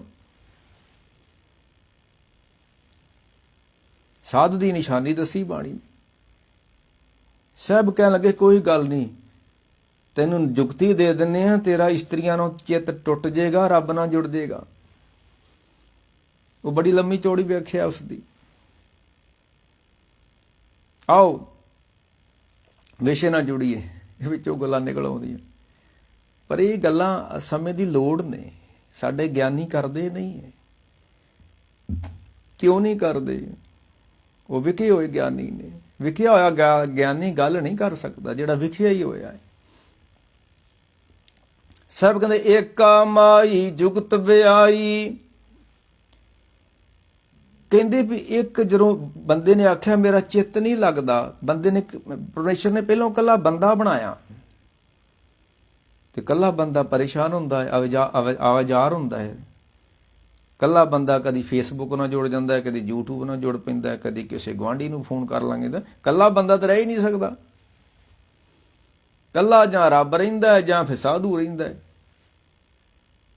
ਤੁਸੀਂ ਆਪਣੀ ਸਾਰੀ ਦਿਹਾੜੀ ਦਾ ਕਿਤੇ ਰਾਤ ਨੂੰ ਵੇਖਿਓ ਵੀ ਮੈਂ ਇਕੱਲਾ ਕਿੰਨਾ ਕੁ ਚਿਰ ਰਿਹਾ ਸਾਰੀ ਦਿਹਾੜੀ ਵਿੱਚ। ਲੋਕੀ ਤਾਂ ਰਾਤ ਨੂੰ ਵੀ ਸ਼ਾਮੇ TV ਅੱਗੇ ਬਹਿ ਜਾਂਦੇ ਨੇ, ਸ਼ਾਮਾਂ ਨੂੰ ਵੀ। ਇਕੱਲਾ ਤਾਂ ਕੋਈ ਬਹਿੰਦਾ ਹੀ ਨਹੀਂ। ਇਕੱਲਾ ਚਿੱਤ ਨਹੀਂ ਲੱਗਦਾ ਬੰਦੇ ਦਾ। ਉਹ ਜਦੋਂ ਰੱਬ ਨੂੰ ਆਖਿਆ ਮੇਰਾ ਚਿੱਤ ਨਹੀਂ ਲੱਗਦਾ, ਬੰਦਾ ਬਣਾਇਆ ਰੱਬ ਨੇ ਪਹਿਲਾਂ ਇਕੱਲਾ, ਉਹਨੇ ਆਖਿਆ ਕੋਈ ਨਹੀਂ, ਫਿਰ ਮੈਂ ਤੈਨੂੰ ਚੀਜ਼ ਬਣਾ ਦੇਣਾ, ਉਹਦੇ ਨਾਲ ਚਿੱਤ ਲਾ ਲਈ। ਫਿਰ ਕਹਿੰਦੇ ਰੱਬ ਨੇ ਇੱਕ ਇਸਤਰੀ ਬਣਾਈ, ਉਹਨੇ ਤੂੰ ਇਹਦੇ ਨਾਲ ਚਿੱਤ ਲਾ ਲਾ। ਤੇ ਇਸਤਰੀ ਨਾਲ ਤਾਂ ਚਿੱਤ ਲੱਗਾ ਹੀ ਹੁੰਦਾ ਹੈ। ਫਿਰ ਤਾਂ ਰੱਬ ਦੀ ਵੀ ਲੋੜ ਕੋਈ ਨਹੀਂ। ਜੇ ਇਸਤਰੀ ਨਾਲ ਚਿੱਤ ਲੱਗਾ ਹੋਇਆ ਤੇ ਲਾਉਣਾ ਤਾਂ ਚਿੱਤ ਵਾ। ਜੇ ਇਸਤਰੀ ਨਾਲ ਚਿੱਤ ਲੱਗ ਗਿਆ ਤਾਂ ਰੱਬ ਦੀ ਲੋੜ ਹੀ ਕੋਈ ਨਹੀਂ ਹੈ, ਗੁਰੂ ਦੀ ਲੋੜ ਹੀ ਕੋਈ ਨਹੀਂ ਹੈ, ਸਤ ਸੰਗਤ ਦੀ ਲੋੜ ਹੀ ਕੋਈ ਨਹੀਂ, ਕੀਰਤਨ ਦੀ ਲੋੜ ਹੀ ਕੋਈ ਨਹੀਂ ਆ। ਚਿੱਤ ਤਾਂ ਇਸਤਰੀ ਨਾਲ ਲੱਗਾ ਹੋਇਆ, ਲਾਉਣਾ ਤਾਂ ਚਿੱਤ ਹੀ ਆ। ਲੱਗ ਗਿਆ, ਇਸਤਰੀ ਨਾਲ ਚਿੱਤ ਲੱਗ ਗਿਆ। ਚਿੱਤ ਲਾਇਆ ਪਰ ਨਾਰੀ, ਉਹ ਵੀ ਕੋਈ ਪਰਾਈ ਇਸਤਰੀ ਨਾਲ ਚਿੱਤ ਲਾਇਆ ਹੋਇਆ। ਕਿੰਨੀਆਂ ਨੌਜਵਾਨ ਕੁੜੀਆਂ ਸਾਡੀਆਂ ਬਰਬਾਦ ਹੋ ਰਹੀਆਂ ਨੇ। ਆਪਣੇ ਖਵੰਦ ਤੋਂ ਬਿਨਾਂ ਵੀ ਚਿੱਤ ਲਾ ਲੈਂਦੀਆਂ ਨੇ। ਤਾਂ ਆਪਣੇ ਪਤੀ ਤੋਂ ਬਿਨਾਂ ਹੋਰਨਾਂ ਨਾਲ ਵੀ ਚਿੱਤ ਲਾ ਲੈਂਦੀਆਂ ਨੇ। ਫਿਰ ਤਲਾਕ ਹੋ ਜਾਂਦੇ ਨੇ, ਬਰਬਾਦੀਆਂ ਹੋ ਜਾਂਦੀਆਂ ਨੇ, ਮੌਤਾਂ ਹੋ ਜਾਂਦੀਆਂ ਨੇ, ਫਾਹੇ ਲੈਂਦੀਆਂ ਨੇ, ਫਾਂਸੀਆਂ ਤੇ ਚੜ੍ਹਦੀਆਂ ਨੇ, ਦਵਾਈਆਂ ਖਾਂਦੀਆਂ ਨੇ, ਬੜਾ ਕੁਛ ਹੁੰਦਾ ਹੈ। ਕਿਉਂ ਹੁੰਦਾ ਹੈ? ਚਿੱਤ ਜੂ ਲਾ ਲਿਆ। ਕੋਈ ਬੰਦਾ ਸੀ ਤੇ ਉਹ ਕਹਿਣ ਲੱਗਾ ਬਾਬਾ ਜੀ ਮੈਂ ਆਪਣੀ ਧੀ ਨੂੰ ਉੱਥੇ ਵਿਆਹਣਾ ਚਾਹੁੰਦਾ, ਤਾਂ ਮੰਨਦੀ ਨਹੀਂ ਹੈ। ਉਹ ਕਹਿੰਦੀ ਮੈਂ ਉੱਥੇ ਨਹੀਂ ਵਿਆਹ ਕਰਾਉਣਾ, ਮੈਂ ਇੱਧਰ ਕਰਾਉਣਾ। ਤੇ ਕੋਈ ਸਮਝਾਓ ਉਹਨੂੰ। ਮੈਂ ਕਿਹਾ ਉਹ ਚਿੱਤ ਲਾ ਬੈਠੀ, ਜਿੱਥੇ ਉਹਨੇ ਵਿਆਹ ਕਰਾਉਣਾ ਨਾ ਉਹਦੇ ਨਾਲ ਚਿੱਤ ਲਾ ਬੈਠੀ। ਹੁਣ ਸਾਡੀ ਸਿੱਖਿਆ ਨੇ ਉੱਥੇ ਕੰਮ ਨਹੀਂ ਕਰਨਾ। ਉਹ ਮਰਦ ਨੂੰ ਆਪਣਾ ਚਿੱਤ ਦੇ ਬੈਠੀ ਹੋਈ ਆ 24 ਘੰਟੇ। ਉਹ ਮਰਦ ਦੀ ਯਾਦ ਵਿੱਚ ਜੀਂਦੀ ਆ। ਉਹ ਤਾਂ ਜਿਹੜੀ ਚੇਤੀ ਦੇ ਬੈਠੀ ਆ ਮਰਦ ਨੂੰ, ਤੁਸੀਂ 100 ਸਮਝਾਓ ਨਹੀਂ ਸਮਝਦੀ। ਉਹ ਤਾਂ ਕੱਚਾ, ਉਹਨੂੰ ਪਤਾ ਵੀ ਲੱਗ ਜੇ ਕੱਚਾ ਘੜਾ ਕੱਚਾ ਵਾ ਤਾਂ ਵੀ ਡੁੱਬ ਕੇ ਮਰ ਜਾਂਦੀ ਆ। ਉਦੋਂ ਕਿਉਂ? ਉਹ ਚਿੱਤ ਦੇ ਬੈਠੀ ਹੋਈ ਆ। ਚਿੱਤ ਲਾਇਆ ਪਰ ਨਾਰੀ ਹੋਇਆ। ਜਦੋਂ ਉਸ ਰੱਬ ਨੇ ਫਿਰ ਇਸਤਰੀ ਬਣਾ ਦਿੱਤੀ ਤੇ ਉਹ ਬੰਦੇ ਦਾ ਫਿਰ ਚਿੱਤ ਲੱਗ ਗਿਆ ਉਸ ਨਾਰੀ ਨੂੰ। ਪਰ ਇਹਦਾ ਅਰਥ ਇਹ ਨਹੀਂ ਹੈ ਏਕਾ ਮਾਈ। ਮਾਈ ਕਿਹਨੂੰ ਕਹਿੰਦੇ ਆ? ਆਪਾਂ ਆਮ ਮਾਈ ਦਾ ਅਰਥ ਮਾਈਆਂ ਬੀਬੀਆਂ ਕਹਿ ਦਿੰਦੇ ਆ। ਜਿੱਦਾਂ ਗੁਰੂ ਤੇਗ ਬਹਾਦਰ ਕੀ ਮਾਈ ਮੈਂ ਧਨ ਪਾਇਓ ਹਰ ਨਾਮ। ਮਾਈ ਐ ਮੇਰੀ ਮਾਂ, ਮੈਨੂੰ ਰੱਬ ਦੇ ਨਾਮ ਦਾ ਧਨ ਮਿਲ ਗਿਆ। ਮਾਈ ਮੈਂ ਧਨ ਪਾਇਓ ਹਰ ਨਾਮ। ਮਨ ਮੇਰੋ ਧਾਵਨ ਤੇ ਛੂਟਿਓ। ਐ ਮੇਰੀਏ ਮਾਂ, ਮੈਨੂੰ ਉਸ ਅਬਨਾਸੀ ਧਨ ਦੀ ਪ੍ਰਾਪਤੀ ਹੋਈ ਆ ਤੇ ਮੇਰਾ ਮਨ ਉਦਣ ਦਾ ਭੱਜਣੋਂ ਹਟ ਗਿਆ, ਦੌੜਨੋਂ ਹਟ ਗਿਆ। ਮਾਈ ਮੈਂ ਤਨ ਪਾਇਓ ਹਰਨਾਮਾ। ਮਨ ਮੇਰੋ ਧਾਵਨ ਤੇ ਛੂਟਿਓ, ਕਰ ਬੈਠੋ ਬਿਸਰਮ। ਕਹਿੰਦੇ ਜਦੋਂ ਰੱਬ ਨੇ ਆਖਿਆ ਵੀ ਮੈਂ ਇਹਦੀ ਹੁਣ ਅਸਲੀ ਵਿਆਖਿਆ ਆਰੰਭ ਕਰੀਏ, ਜਦੋਂ ਰੱਬ ਨੇ ਸੋਚਿਆ ਵੀ ਮੈਂ ਸ੍ਰਿਸ਼ਟੀ ਦੀ ਰਚਨਾ ਕਰਨੀ ਆ, ਕਦੋਂ ਕੀਤੀ ਆ, ਕਿਵੇਂ ਕੀਤੀ ਆ, ਇਹ ਨਹੀਂ ਪਤਾ ਕਿਸੇ ਨੂੰ। ਕੌਣ ਸੁਵੇਲਾ ਵਕਤ ਕੌਣ, ਕੌਣ ਸੇ ਰੁੱਤੀ ਮਹਾ ਕੌਣ, ਕੌਣ ਸੁਵੇਲਾ, ਉਹ ਕਦੋਂ ਸਮਾਂ, ਕਿਹੜਾ ਸਮਾਂ ਸੀ ਜਦੋਂ ਰੱਬ ਨੇ ਸੰਸਾਰ ਰਚਿਆ। ਇਹ ਜਪਜੀ ਸਾਹਿਬ ਬਹੁਤ ਵੱਡੀ ਬ੍ਰਹਿਮੰਡੀ ਵਿਆਖਿਆ ਹੈ। ਮੈਂ ਫੇਰ ਕਹਿ ਰਿਹਾ, ਇਹ ਜਪਜੀ ਸਾਹਿਬ ਬੰਦੇ ਦੀ ਵਿਆਖਿਆ ਨਹੀਂ ਹੈ, ਇਹ ਧਰਮ ਦੀ ਵਿਆਖਿਆ ਨਹੀਂ ਹੈ, ਇਹ ਦੇਸ਼ ਦੀ ਵਿਆਖਿਆ ਨਹੀਂ ਹੈ, ਇਹ ਧਰਤੀ ਦੀ ਵਿਆਖਿਆ ਨਹੀਂ ਹੈ, ਇਹ ਸਮੁੱਚੇ ਬ੍ਰਹਿਮੰਡ ਦੀ ਵਿਆਖਿਆ। केते इंद चंद सूर केते, केते मंडल देश, केते सिद्ध बुद्ध नाथ केते, केते देई वेश। ये ब्रह्मंडी व्याख्या है। केते देव दान मुन केते, केते रतन समुंद।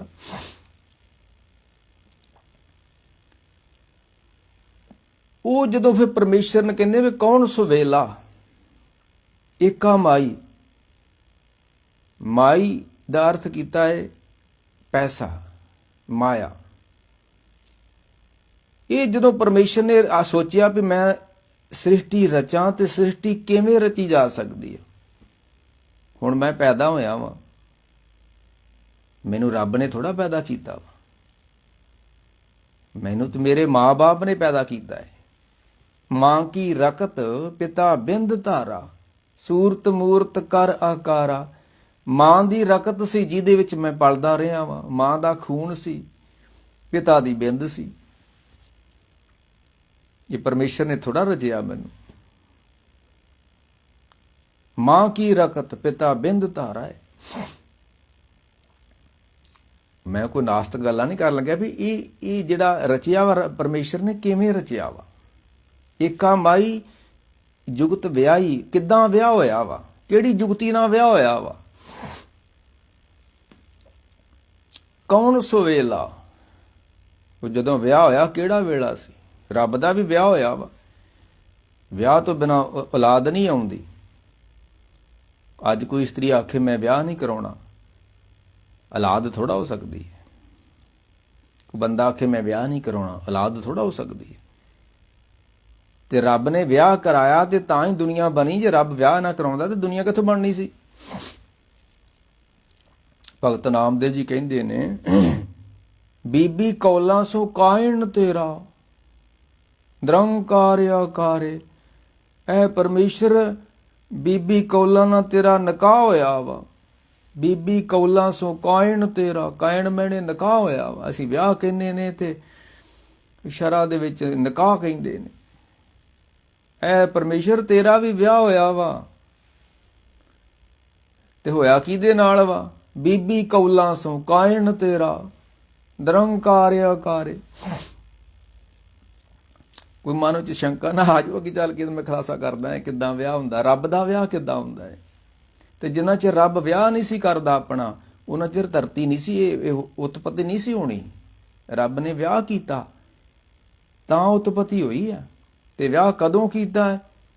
ਜੇਠ ਮਹੀਨੇ ਸੌਣ ਭਾਦੋਂ ਅੱਸੂ। ਕਦੋਂ ਕੀਤਾ ਹੈ? ਕੌਣ ਸਵੇਲਾ ਦਿਨੇ ਕੀਤਾ। ਫੇਰੇ ਲਾਵਾਂ ਫੇਰੇ ਰੱਬ ਦੇ ਕਦੋਂ ਹੋਏ ਨੇ, ਇਉਂ ਕਹਿ ਲਓ। ਪੁਰਾਣੇ ਸਮੇਂ 'ਚ ਅੰਮ੍ਰਿਤ ਵੇਲੇ ਫੇਰੇ ਹੁੰਦੇ ਸਨ ਕਿ ਰਾਤ ਨੂੰ ਜੰਝ ਆ ਜਾਣੀ, ਅੰਮ੍ਰਿਤ ਵੇਲੇ ਆਸਾ ਦੀ ਵਾਰ ਪੜ੍ਹਨੀ ਤੇ ਆਸਾ ਦੀ ਵਾਰ ਪੜ੍ਹਦਿਆਂ ਹੋਏ ਲਾਵੇਂ ਫੇਰੇ। 10ਵੇਂ ਪਾਤਸ਼ਾਹ ਨੇ ਜਿਹੜਾ ਅੰਮ੍ਰਿਤ ਤਿਆਰ ਕੀਤਾ ਸੀ, ਉਹ ਆਸਾ ਦੀ ਵਾਰ ਤੋਂ ਬਾਅਦ ਕਥਾ ਕਰਦੇ ਸੀ। ਉਸ ਦਿਨ ਕਥਾ ਨਹੀਂ ਕੀਤੀ। 10ਵੇਂ ਪਾਤਸ਼ਾਹ ਨੇ ਆਖਿਆ ਸਿਰ ਦਿਓ। ਹੁਣ ਕੋਈ ਦੁਪਹਿਰੇ ਅੰਮ੍ਰਿਤ ਤਿਆਰ ਕਰਨ ਦਿਆਂ ਹੁੰਦਿਆ, ਕੋਈ ਰਾਤ ਨੂੰ ਅੰਮ੍ਰਿਤ ਤਿਆਰ ਕਰਨ ਦਿੰਦਾ। ਕੋਈ ਵੇਲਾ ਹੁੰਦਾ ਕਿਸੇ ਚੀਜ਼ ਦਾ। ਗੋਡੇ ਗੋਡੇ ਦੁਪਹਿਰੇ ਗਰਮੀ ਹੁੰਦੀ ਆ ਤੇ ਬੱਚਿਆਂ ਕੋ ਤੇ ਬੁੱਢਿਆਂ ਕੋ ਅੰਦਰ ਖਲੋਤਾ ਨੇ, ਉੱਥੇ ਅੰਮ੍ਰਿਤ ਸੰਚਾਰ ਹੁੰਦਿਆ ਹੁੰਦਾ। ਇਹ ਅੰਮ੍ਰਿਤ ਦਾ ਵੇਲਾ ਅੰਮ੍ਰਿਤ ਵੇਲਾ ਸੀ। ਦੁਪਹਿਰੇ ਵੇਲੇ ਅੰਮ੍ਰਿਤ ਨਹੀਂ ਤਿਆਰ ਹੁੰਦਾ। ਵੇਲਾ ਵੀ ਅੰਮ੍ਰਿਤ ਵੇਲੇ ਤਿਆਰ ਕਰੋ। ਫਿਰ ਉਦੋਂ ਤੇ ਫਿਰ ਇਹ ਨੀਂਦ ਆਈ ਹੁੰਦੀ, ਸੁੱਤੇ ਹੁੰਦੇ ਲੋਕੀ। ਜਿਹੜੇ ਅੰਮ੍ਰਿਤ ਵਾਸਤੇ ਨੀਂਦ ਨਹੀਂ ਤਿਆਗ ਸਕਦੇ, ਉਹ ਅੰਮ੍ਰਿਤ ਨੂੰ ਕਿੱਥੋਂ ਨਿਭਾ ਸਕਦੇ। ਕੌਣ ਸੋ ਵੇਲਾ, ਜਦੋਂ ਰੱਬ ਦਾ ਵਿਆਹ ਹੋਇਆ ਉਹ ਕਿਹੜਾ ਵੇਲਾ ਸੀ? ਵਕਤ ਕੌਣ,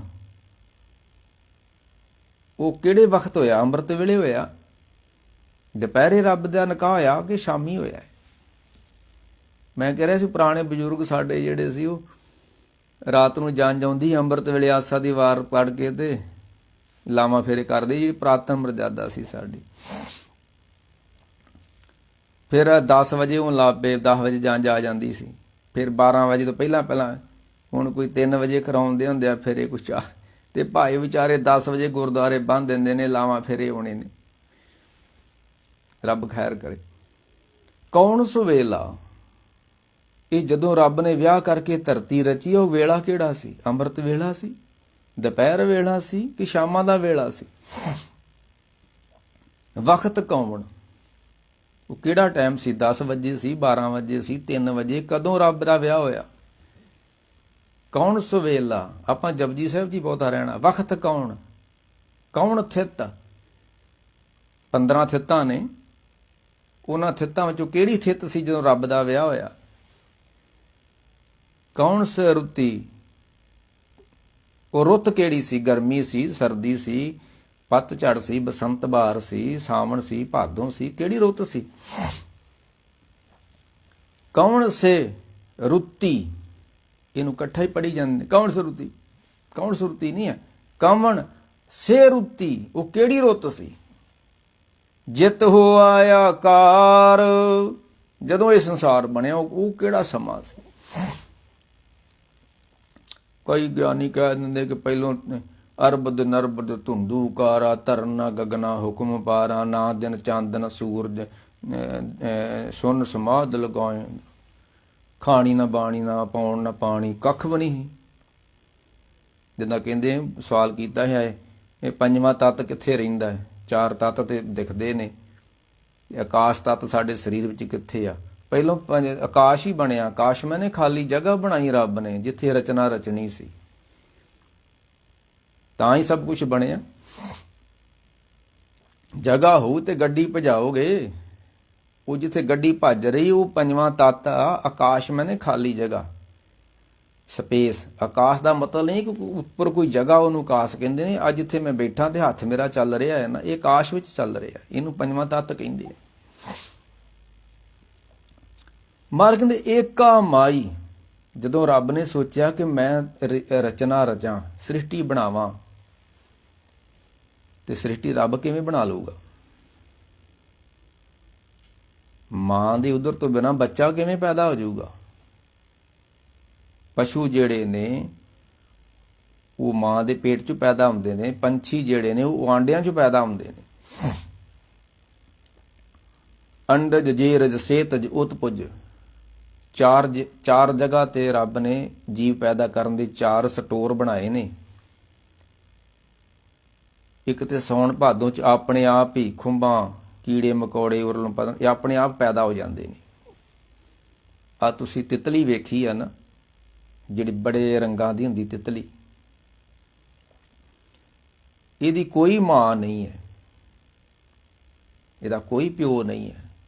ਏਡੇ ਰੰਗਾਂ ਵਾਲੀ ਤਿਤਲੀ ਕਿੱਦਾਂ ਪੈਦਾ ਹੁੰਦੀ? ਕਦੀ ਅੱਜ ਕੱਲ੍ਹ ਨੈਟ ਤੇ ਮਿਲ ਜਾਂਦਾ ਹੈ।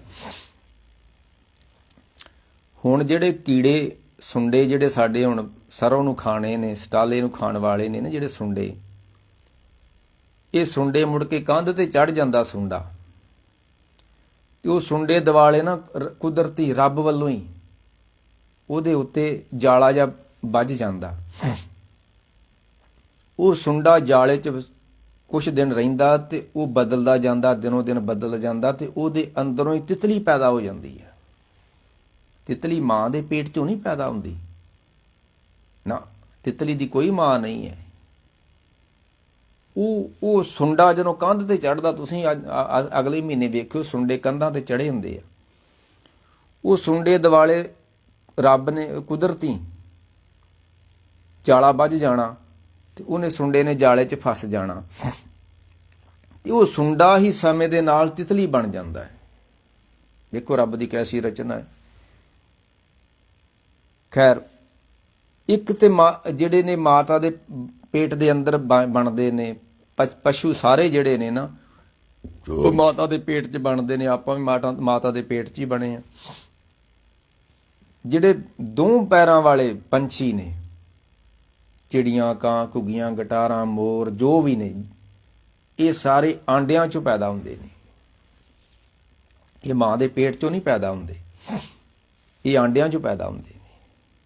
ਵਿਸ਼ਾ ਬੜਾ ਗੰਭੀਰ ਆ। ਏਕਾ ਮਾਈ ਜੁਗਤ ਵਿਆਹੀ, ਰੱਬ ਦਾ ਵਿਆਹ ਹੋਇਆ, ਇਹ ਸੰਸਾਰ ਬਣਿਆ। ਉਹ ਰੱਬ ਦਾ ਵਿਆਹ ਕਿਵੇਂ ਹੋਇਆ ਹੈ? ਰੱਬ ਨੇ ਸੋਚਿਆ ਵੀ ਧਰਤੀ ਦੀ ਮੈਂ ਰਚਨਾ ਕਰਾਂ ਤੇ ਹੁਣ ਕਿਵੇਂ ਕੀਤੀ ਜਾ ਸਕਦੀ ਆ। ਜੇ ਇਕੱਲਾ ਰੱਬ ਰਾਚੀ ਦਿੰਦਾ ਤੇ ਉਹਨਾਂ ਨੂੰ ਪਾਲਣ ਵਾਲਾ ਕੋਈ ਨਾ ਹੁੰਦਾ ਤੇ ਇਹ ਸੰਸਾਰ ਹੁਣ ਤੇ ਬੜੇ ਚਿਰ ਦਾ ਖਤਮ ਹੋ ਜਾਣਾ ਸੀ। ਕਹਿੰਦੇ ਫਿਰ ਰੱਬ ਨੇ ਕੀ ਕੀਤਾ ਕਿ ਮਾਇਆ ਰਚੀ। ਕਬੀਰ ਸਾਹਿਬ ਨੇ ਇੱਕ ਸ਼ਲੋਕ ਕਿਹਾ, ਮਾਇਆ ਬ੍ਰਹਮ ਰਮੇ ਸਭ ਸੰਗ। ਜੇ ਮਾਇਆ ਨਾ ਹੁੰਦੀ ਤੇ ਰੱਬ ਦਾ ਪਸਾਰਾ ਨਹੀਂ ਸੀ ਹੋਣਾ। ਜੇ ਇਹ ਮਾਇਆ ਫੈਲਦੀ ਗਈ ਤੇ ਤਾਂ ਹੀ ਰੱਬ ਫੈਲਿਆ ਵਾ। ਮਾਇਆ ਨੇ ਹੀ ਰੱਬ ਨੂੰ ਫੈਲਾਇਆ ਹੋਇਆ ਵਾ। ਮਾਇਆ ਬ੍ਰਹਮ, ਮਾਇਆ ਤੇ ਬ੍ਰਹਮ ਰਮੇ ਸਭ ਸੰਗ। ਰੱਬ ਕਿਵੇਂ ਰਚ ਸਕਦਾ ਦੁਨੀਆ ਨੂੰ? ਉਹਨੇ ਸੋਚਿਆ ਵੀ ਮੈਂ ਹੁਣ ਧਰਤੀ ਰਚਨਾ ਕਰਨੀ ਤੇ ਕਿਵੇਂ ਕਰਾਂ। ਉਹਨੇ ਫਿਰ ਚੀਜ਼ਾਂ ਬਣਾਈਆਂ। ਏਕਾ ਮਾਈ, ਇੱਕ ਮਾਇਆ ਬਣਾਈ। ਇਹ ਮਾਇਆ ਦਾ ਅਰਥ ਕੋਈ ਇਸਤਰੀ ਜਿੱਦਾਂ ਸਾਡੀਆਂ ਧੀਆਂ ਭੈਣਾਂ ਹੁੰਦੀਆਂ ਉਹ ਨਹੀਂ ਹੈ। ਇੱਕ ਮਾਇਆ ਰਚੀ ਉਹਨੇ। ਤੇ ਮਾਇਆ ਦਾ ਰੂਪ ਕੀ ਹੁੰਦੇ? ਕਾਮ, ਕ੍ਰੋਧ, ਲੋਭ, ਮੋਹ, ਇਹ ਮਾਇਆ ਵਾ। ਮਾਇਆ ਪੈਸਾ ਨਹੀਂ ਹੈ। ਪੈਸਾ ਤੇ ਇੱਕ ਤੁਹਾਡੀ ਜ਼ਿੰਦਗੀ ਦੀ ਲੋੜ ਵਾ। ਪੈਸਾ ਤਾਂ ਜ਼ਿੰਦਗੀ ਨੂੰ ਚਲਾਉਂਦਾ ਹੈ। ਇਸ ਤੋਂ ਬਿਨਾਂ ਤੇ ਬੜੀ ਮੁਸ਼ਕਿਲ ਬਣ ਜਾਂਦੀ ਪੈਸਾ ਨਾ ਪੱਲੇ ਹੋਵੇ ਤਾਂ।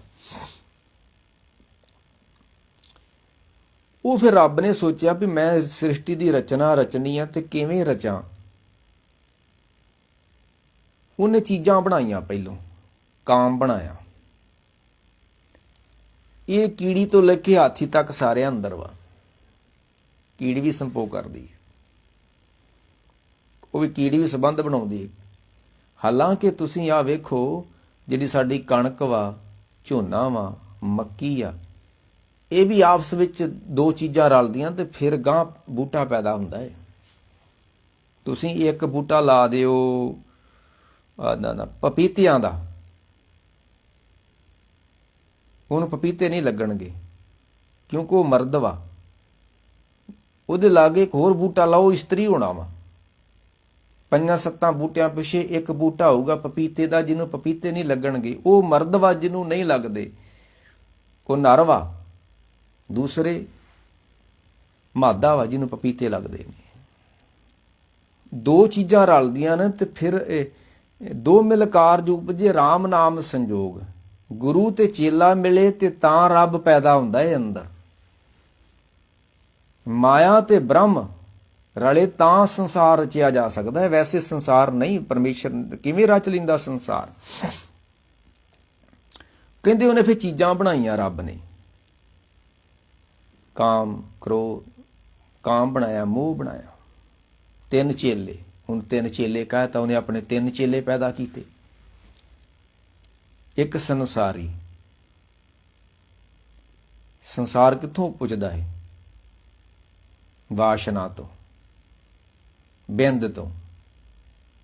ਉਹਨੇ ਬਿੰਦ ਬਣਾਇਆ। ਇੱਕ ਭੰਡਾਰੀ, ਤੇ ਹੁਣ ਪੈਦਾ ਕਰਤਾ ਤੇ ਪਾਲਣਾ ਕਿੰਨੇ ਆ? ਤੇ ਸੰਸਾਰ ਨੂੰ ਪਾਲਦਾ ਕੌਣ ਹੈ? ਮੋਹ। ਜੇ ਮਾਂ ਅੰਦਰ ਮੋਹ ਨਾ ਹੋਵੇ ਤੇ ਬੱਚੇ ਦਾ ਗੰਦ ਕਿਵੇਂ ਸਾਂਭੇਗੀ ਮਾਂ? ਉਹ ਨਿਰਦਈ ਮਾਵਾਂ ਹੁੰਦੀਆਂ ਨੇ ਜਿਹੜੇ ਆਪਣੇ ਬੱਚੇ ਨਹੀਂ ਸਾਂਭਦੀਆਂ। ਏਕਾ ਮਾਈ ਜੁਗਤ ਵਿਆਹੀ। 3 ਚੇਲੇ। ਉਹ ਕਿਹੜੇ 3 ਚੇਲੇ? ਇੱਕ ਸੰਸਾਰੀ। ਸੰਸਾਰੀ ਮੈਨੇ ਪੈਦਾਇਸ਼ ਕਰਨ ਵਾਲਾ। ਹਰੇਕ ਦੇ ਅੰਦਰ ਇੱਕ ਭਾਵਨਾ ਹੁੰਦੀ ਪੈਦਾਇਸ਼ ਕਰਨ ਦੀ। ਹੁਣ ਇਸਤਰੀ ਨੂੰ ਕੋਈ ਬੱਚਾ ਨਾ ਹੋਵੇ, ਬਾਂਝ ਹੋਵੇ, ਕੋਈ ਮਾਵਾਂ ਭੈਣਾਂ ਹੁੰਦੀਆਂ ਨੇ ਜਿਨ੍ਹਾਂ ਨੂੰ ਬੱਚਾ ਨਹੀਂ ਹੁੰਦਾ, ਉਹਨਾਂ ਨੂੰ ਪੁੱਛ ਕੇ ਵੇਖੋ ਕਿੰਨੀ ਤੜਫ ਆ ਬੱਚੇ ਦੀ ਉਹਨਾਂ ਦੇ ਅੰਦਰ। ਹਾਲਾਂਕਿ ਤੁਸੀਂ ਖੁਸਰਿਆਂ ਨੂੰ ਪੁੱਛ ਕੇ ਵੇਖਿਓ, ਖੁਸਰੇ ਵੀ ਰੱਬ ਅੱਗੇ ਦੁਆ ਕਰਦੇ ਨੇ ਕਿ ਐ ਰੱਬਾ, ਜੇ ਮੁੜ ਕੇ ਸਾਨੂੰ ਜਨਮ ਦਿੱਤਾ ਤੇ ਏਦਾਂ ਦਾ ਜਨਮ ਨਾ ਦਈ ਖੁਸਰਿਆਂ ਵਾਲਾ, ਕਿ ਉਹਨਾਂ ਅੰਦਰ ਵੀ ਬੱਚਾ ਪੈਦਾ ਕਰਨ ਦੀ ਭੁੱਖ ਹੈ, ਪੈਦਾਇਸ਼ ਕਰਨ ਦੀ ਭੁੱਖ ਆ। ਕਿਉਂ ਆ? ਕਿਉਂਕਿ ਉਹਨਾਂ ਅੰਦਰ ਵੀ ਰੱਬ ਨੇ ਉਹ ਤੱਤ ਰੱਖਿਆ ਹੋਇਆ ਵਾ, ਇੱਕ ਸੰਸਾਰੀ, ਹਰੇਕ ਦੇ ਅੰਦਰ ਸੰਸਾਰ ਨੂੰ ਪੈਦਾ ਕਰਨ ਦਾ ਰੱਬ ਨੇ ਇੱਕ ਤੱਤ ਰੱਖਿਆ ਹੋਇਆ ਵਾ। ਆ ਵੇਖੋ ਪੰਛੀ, ਜਿੰਨਾ ਬੰਦੇ ਇਸਤਰੀਆਂ ਬੱਚੇ ਚਾਅ ਨਾਲ ਪੈਦਾ ਕਰਦੇ ਨੇ, ਚਾਅ ਨਾਲ ਪਾਲਦੇ ਨੇ, ਤੇ ਪੰਛੀਆਂ ਅੰਦਰ ਉਦੋਂ ਵੱਧ ਚਾਅ ਵਾ ਆਪਣੇ ਬੱਚਿਆਂ ਨੂੰ ਪਾਲਣ ਦਾ। ਆਣ ਭੂੰਡਾਂ ਨੇ ਬਣਾਉਣੀਆਂ ਨੇ ਖੱਖਰਾਂ, ਦਿਨੇ ਰਾਤ ਉੱਤੇ ਬੈਠੇ ਰਹਿਣਗੇ, ਕਿਸੇ ਨੂੰ ਖੱਖਰ ਦੇ ਲਾਗੇ ਆਉਣ ਨਹੀਂ ਦੇਣਗੇ, ਕਿਉਂ ਉਹਨਾਂ ਬੱਚੇ ਪਾਲਣੇ ਹੁੰਦੇ ਆ। ਤੇ ਇਹ ਉਹਨਾਂ ਨੂੰ ਕਿੱਥੋਂ ਮਿਲਿਆ? ਇਹ ਤੱਤ ਉਹਨਾਂ ਦੇ ਸਰੀਰ ਅੰਦਰ ਕਿਸਨੇ ਪਾਇਆ ਹੈ? ਇਹ ਰੱਬ ਨੇ। ਇਹਨੂੰ ਕਹਿੰਦੇ ਨੇ ਏਕਾ ਮਾਈ ਜੁਗਤ ਵਿਆਈ। ਜਿਹੜੀ ਮਾਇਆ ਰੱਬ ਨੇ ਪੈਦਾ ਕੀਤੀ ਹੈ, ਬਿੰਦ ਪੈਦਾ ਕੀਤਾ ਹੈ, ਮੋਹ ਪੈਦਾ ਕੀਤਾ ਹੈ, ਲੋਭ ਪੈਦਾ ਕੀਤਾ ਹੈ। ਲੋਭ ਤੋਂ ਬਿਨਾਂ ਵੀ ਬੰਦਾ ਬੱਚੇ ਨਹੀਂ ਪਾਲ ਸਕਦਾ। ਲੋਭ ਤੋਂ ਬਿਨਾਂ ਘਰ ਕਿਵੇਂ ਬਣਾਏਗਾ? ਲੋਭ ਤੋਂ ਬਿਨਾਂ ਧਨ ਕੈਸੇ ਇਕੱਠੇ ਕਰੇਗਾ? ਲੋਭ ਤੋਂ ਬਿਨਾਂ ਰੋਟੀ ਪਾਣੀ ਕਿਵੇਂ ਚੱਲੇਗਾ? ਇਹ ਜਦੋਂ ਰੱਬ ਨੇ ਚੀਜ਼ਾਂ ਪੈਦਾ ਕੀਤੀਆਂ, ਹੁਣ ਇਹ ਇਕੱਲੀਆਂ ਚੀਜ਼ਾਂ ਕੰਮ ਨਹੀਂ ਕਰ ਸਕਦੀਆਂ। ਕੱਲਾ ਰੱਬ ਵੀ ਕੁਛ ਨਹੀਂ ਕਰ ਸਕਦਾ ਤੇ ਇਕੱਲੀਆਂ ਚੀਜ਼ਾਂ ਵੀ ਕੁਛ ਕੰਮ ਨਹੀਂ ਕਰ ਸਕਦੀਆਂ। ਇਉਂ ਕਹਿ ਲਓ, ਧਰਤੀ ਨੂੰ ਪਾਣੀ ਨਾ ਦਿਓ, ਧਰਤੀ ਕੀ ਕਰੂਗੀ? ਦੋ ਮਿਲ ਕਾਰਜ ਉਪਜੇ। ਤੁਸੀਂ ਬੀਜ ਨੂੰ ਕਿਸੇ ਡੱਬੀ 'ਚ ਬੰਦ ਕਰਕੇ ਰੱਖ ਦਿਓ, ਸਾਲਾਂ ਬੱਧੀ ਬੰਦ ਰਹੂਗਾ, ਕੁਛ ਵੀ ਨਹੀਂ ਹੋਣਾ। ਉਹਨੂੰ ਜ਼ਮੀਨ ਦਿਓ, ਬੀਜ ਨੂੰ ਜ਼ਮੀਨ ਮਿਲੇ ਤੇ ਜ਼ਮੀਨ ਉਸ ਤਰ੍ਹਾਂ ਹੀ ਰਹਿ ਜੂਗੀ ਜੇ ਉਹਨੂੰ ਬੀਜ ਨਾ ਦਿੱਤਾ, ਕਿਸੇ ਕੰਮ ਨਹੀਂ ਆਉਣੀ। ਹੁਣ ਰੱਬ ਕਿਵੇਂ ਸੰਸਾਰ ਨੂੰ ਰਚ ਸਕਦਾ ਸੀ? ਉਹਨੇ ਤੱਤ ਬਣਾ ਦਿੱਤੇ। ਹੁਣ ਤੱਤ ਕਿਵੇਂ ਸੰਸਾਰ ਨੂੰ ਰਚ ਸਕਦੇ ਆ? ਉਹਨੇ ਆਪਾ ਲੀਨ ਕਰਤਾ ਤੱਤਾਂ ਦੇ ਵਿੱਚ, ਇਉਂ ਕਹਿ ਲਓ। ਉਹ ਜਿਹੜੇ ਤੱਤ ਬਣਾਏ ਨਾ, ਉਹਨਾਂ ਤੱਤਾਂ ਨਾਲ ਰੱਬ ਨੇ ਵਿਆਹ ਕੀਤਾ ਆਪਣਾ। ਬੀਬੀ ਕੌਲਾਂ ਸੋ ਕਾਇਣ ਤੇਰਾ।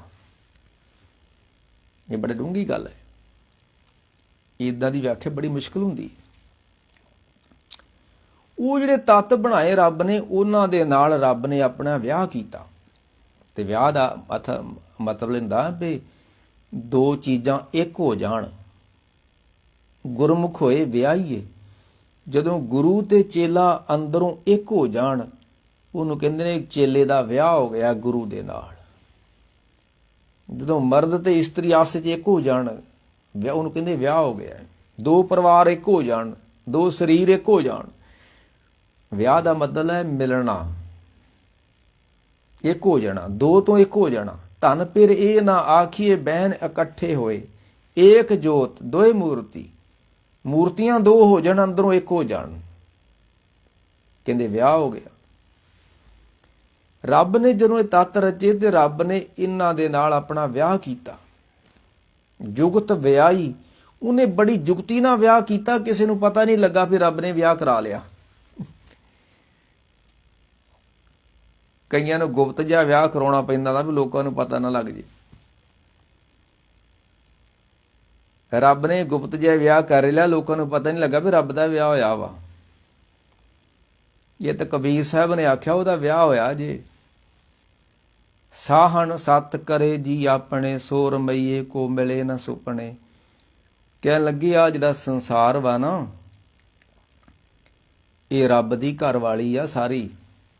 ਇਹ ਜਿਹੜੀ ਮਾਇਆ ਵਾ ਨਾ, ਰੂਪ ਰੰਗ ਜੋਬਨ ਜਾਤ ਜੋ ਵੀ ਆ, ਇਹ ਰੱਬ ਦੇ ਘਰ ਵਾਲੀਆਂ ਵਾ।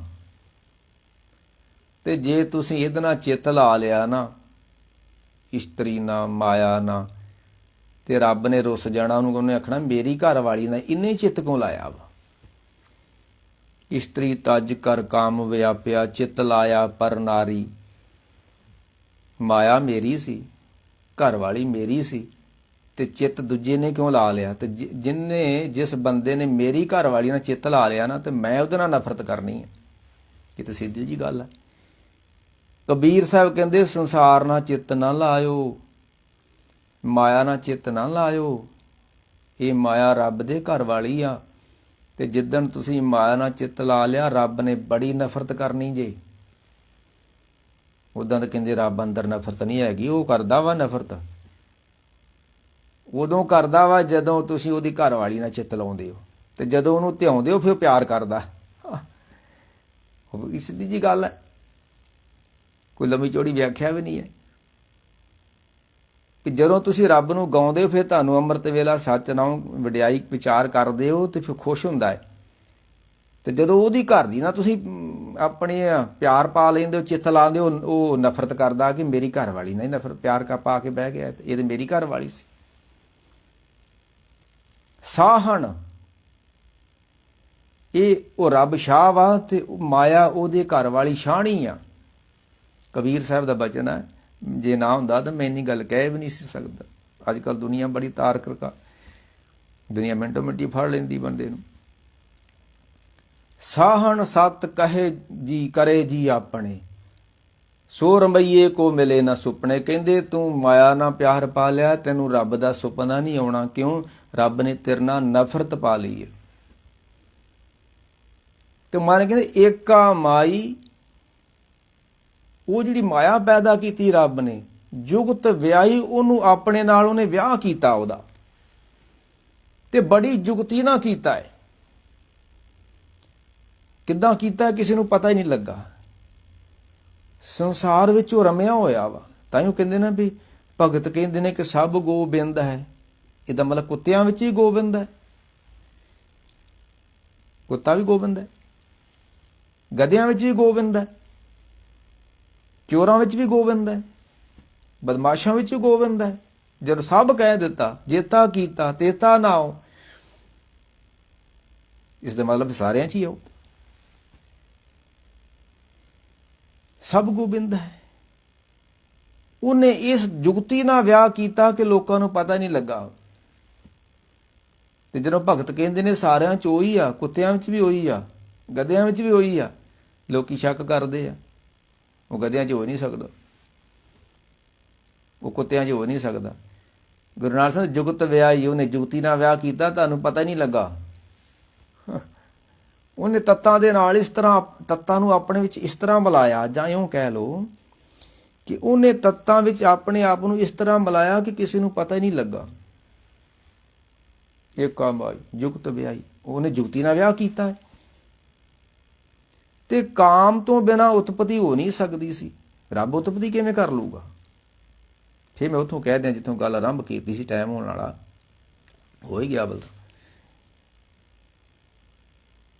ਮਾਂ ਕੀ ਰਕਤ ਪਿਤਾ ਬਿੰਦ ਧਾਰਾ, ਇਹ ਸਰੀਰ ਮੇਰਾ ਤੇ ਮਾਂ ਨੇ ਬਣਾਇਆ ਵਾ, ਪਿਤਾ ਦੇ ਸੰਜੋਗ ਨਾਲ ਬਣਿਆ ਹੋਇਆ ਵਾ। ਮਾਂ ਕੀ ਰਕਤ ਪਿਤਾ ਬਿੰਦ ਧਾਰਾ ਹੈ, ਮਾਂ ਦਾ, ਪਿਤਾ ਦਾ ਬਿੰਦ ਹੈ, ਮਾਂ ਦਾ ਖੂਨ ਹੈ, ਤਾਂ ਮੈਂ ਬਣਿਆ। ਇਹ ਰੱਬ ਦਾ ਕੀ ਹੈ? ਬਸ ਇਹੀ ਭੁਲੇਖਾ ਹੈ। ਉਹ ਬਿੰਦ ਵਿੱਚ ਵੀ ਆਪ ਸੀ, ਉਹਨੇ ਇਹਨਾਂ ਨਾਲ ਵਿਆਹ ਕੀਤਾ ਹੋਇਆ ਵਾ, ਇਹ ਉਸ ਦੀ ਪੈਦਾਇਸ਼ ਵਾ।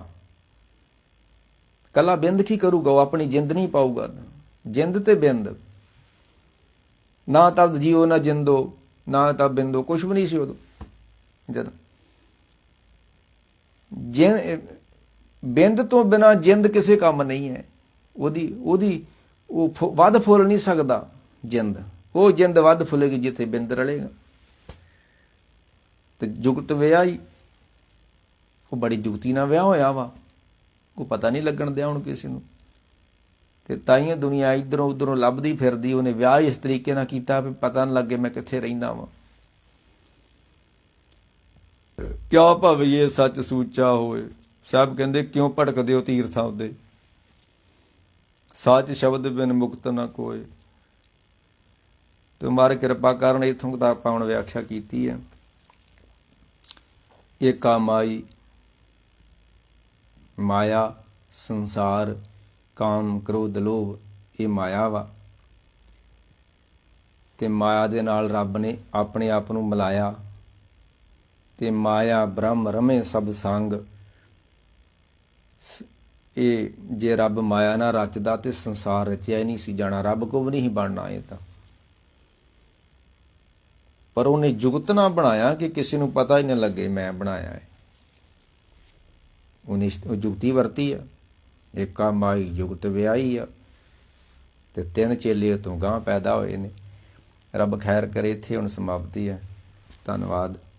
ਸੁਣਦੀਆਂ ਸੰਗਤਾਂ ਜਿਹੜੀਆਂ, ਫੌਜੀ ਰਛਪਾਲ ਸਿੰਘ, ਪ੍ਰਗਟ ਸੋਹਣੀ ਹੋਣੀ, ਜਿਹੜੇ ਵੀ ਸੁਣਦੇ ਨੇ, ਸਭ ਦਾ ਧੰਨਵਾਦ ਭਾਈ। ਮਹਾਰਾਜ ਅਰਦਾਸ ਕਰੋ ਮਹਾਰਾਜ ਇਹ ਜਿਹੜੀ ਗੱਲ ਆਰੰਭ ਕੀਤੀ ਹੈ ਕਿਸੇ ਸਿਰੇ ਲਾ ਸਕੀਏ। ਤੁਹਾਡੀਆਂ ਅਸੀਸਾਂ ਦੇ ਨਾਲ ਹੀ ਮਹਾਰਾਜ, ਹੋ ਸਕਦਾ ਕੋਈ ਤੁਹਾਡੀ ਭਾਵਨਾ ਸੁਣਦੀ ਹੋਵੇ ਤਾਂ ਹੀ ਮੇਰੇ ਕੋਲ ਮਹਾਰਾਜ ਬੁਲਾ ਰਹੇ ਨੇ, ਨਹੀਂ ਤੇ ਮੈਂ ਕਿੱਥੋਂ ਬੋਲ ਸਕਦਾ। ਬੰਦਾ ਕੀ ਬੋਲ ਸਕਦਾ ਹੈ? ਜੋ ਬੁਲਾਵੇ ਤਿਉਂ ਬੋਲਾਂ ਸੁਆਮੀ। ਹਾਂਜੀ, ਅਰਦਾਸ ਕਰੋ ਮਹਾਰਾਜ ਚੜ੍ਹਦੀ ਕਲਾ ਬਖਸ਼ਣ। ਕਥਾ ਬੰਦਾ ਨਹੀਂ ਕਰ ਸਕਦਾ, ਬਾਣੀ ਦੀ ਵਿਆਖਿਆ ਬਾਣੀ ਕਰ ਸਕਦੀ ਹੈ। ਹਾਂ, ਤੁਹਾਨੂੰ ਬਾਣੀ ਦਾ ਗਿਆਨ ਹੋਣਾ ਚਾਹੀਦਾ। ਬਾਣੀ ਦੀ ਵਿਆਖਿਆ ਬਾਣੀ ਨਹੀਂ ਕਰਨੀ। ਏਕਾ ਮਾਈ ਜੁਗਤੀ ਨਾਲ ਵਿਆਹੀ ਹੈ, ਉਹ ਤੋਂ 3 ਚੀਜ਼ਾਂ ਪੈਦਾ ਹੋਈਆਂ ਨੇ। ਤੇ ਬਾਣੀ ਦੀ ਵਿਆਖਿਆ ਬਾਣੀ ਨੇ ਕੀਤੀ ਹੋਈ ਹੈ। ਬੰਦਾ ਕੀ ਕਰ ਸਕਦਾ ਇੱਥੇ? ਹਾਂ, ਉਹਨੂੰ ਤਰੀਕੇ ਨਾਲ ਵਿਖਿਆਨ ਕਰ ਸਕਦਾ ਹੈ, ਵਿਆਖਿਆ ਬਾਣੀ ਕਰੂਗੀ। ਇੱਥੇ ਹੁਣ ਸਮਾਪਤੀ ਹੈ ਭਾਈ। ਕੱਲ੍ਹ ਨੂੰ ਇਸੇ ਪੌੜੀਆਂ ਲੈ ਕੇ ਰਹਿੰਦਾ ਖੁਲਾਸਾ ਆਪਾਂ ਫੇਰ ਕਰਾਂਗੇ। ਵਾਹਿਗੁਰੂ ਜੀ ਕਾ ਖਾਲਸਾ, ਵਾਹਿਗੁਰੂ ਜੀ ਕੀ ਫਤਿਹ।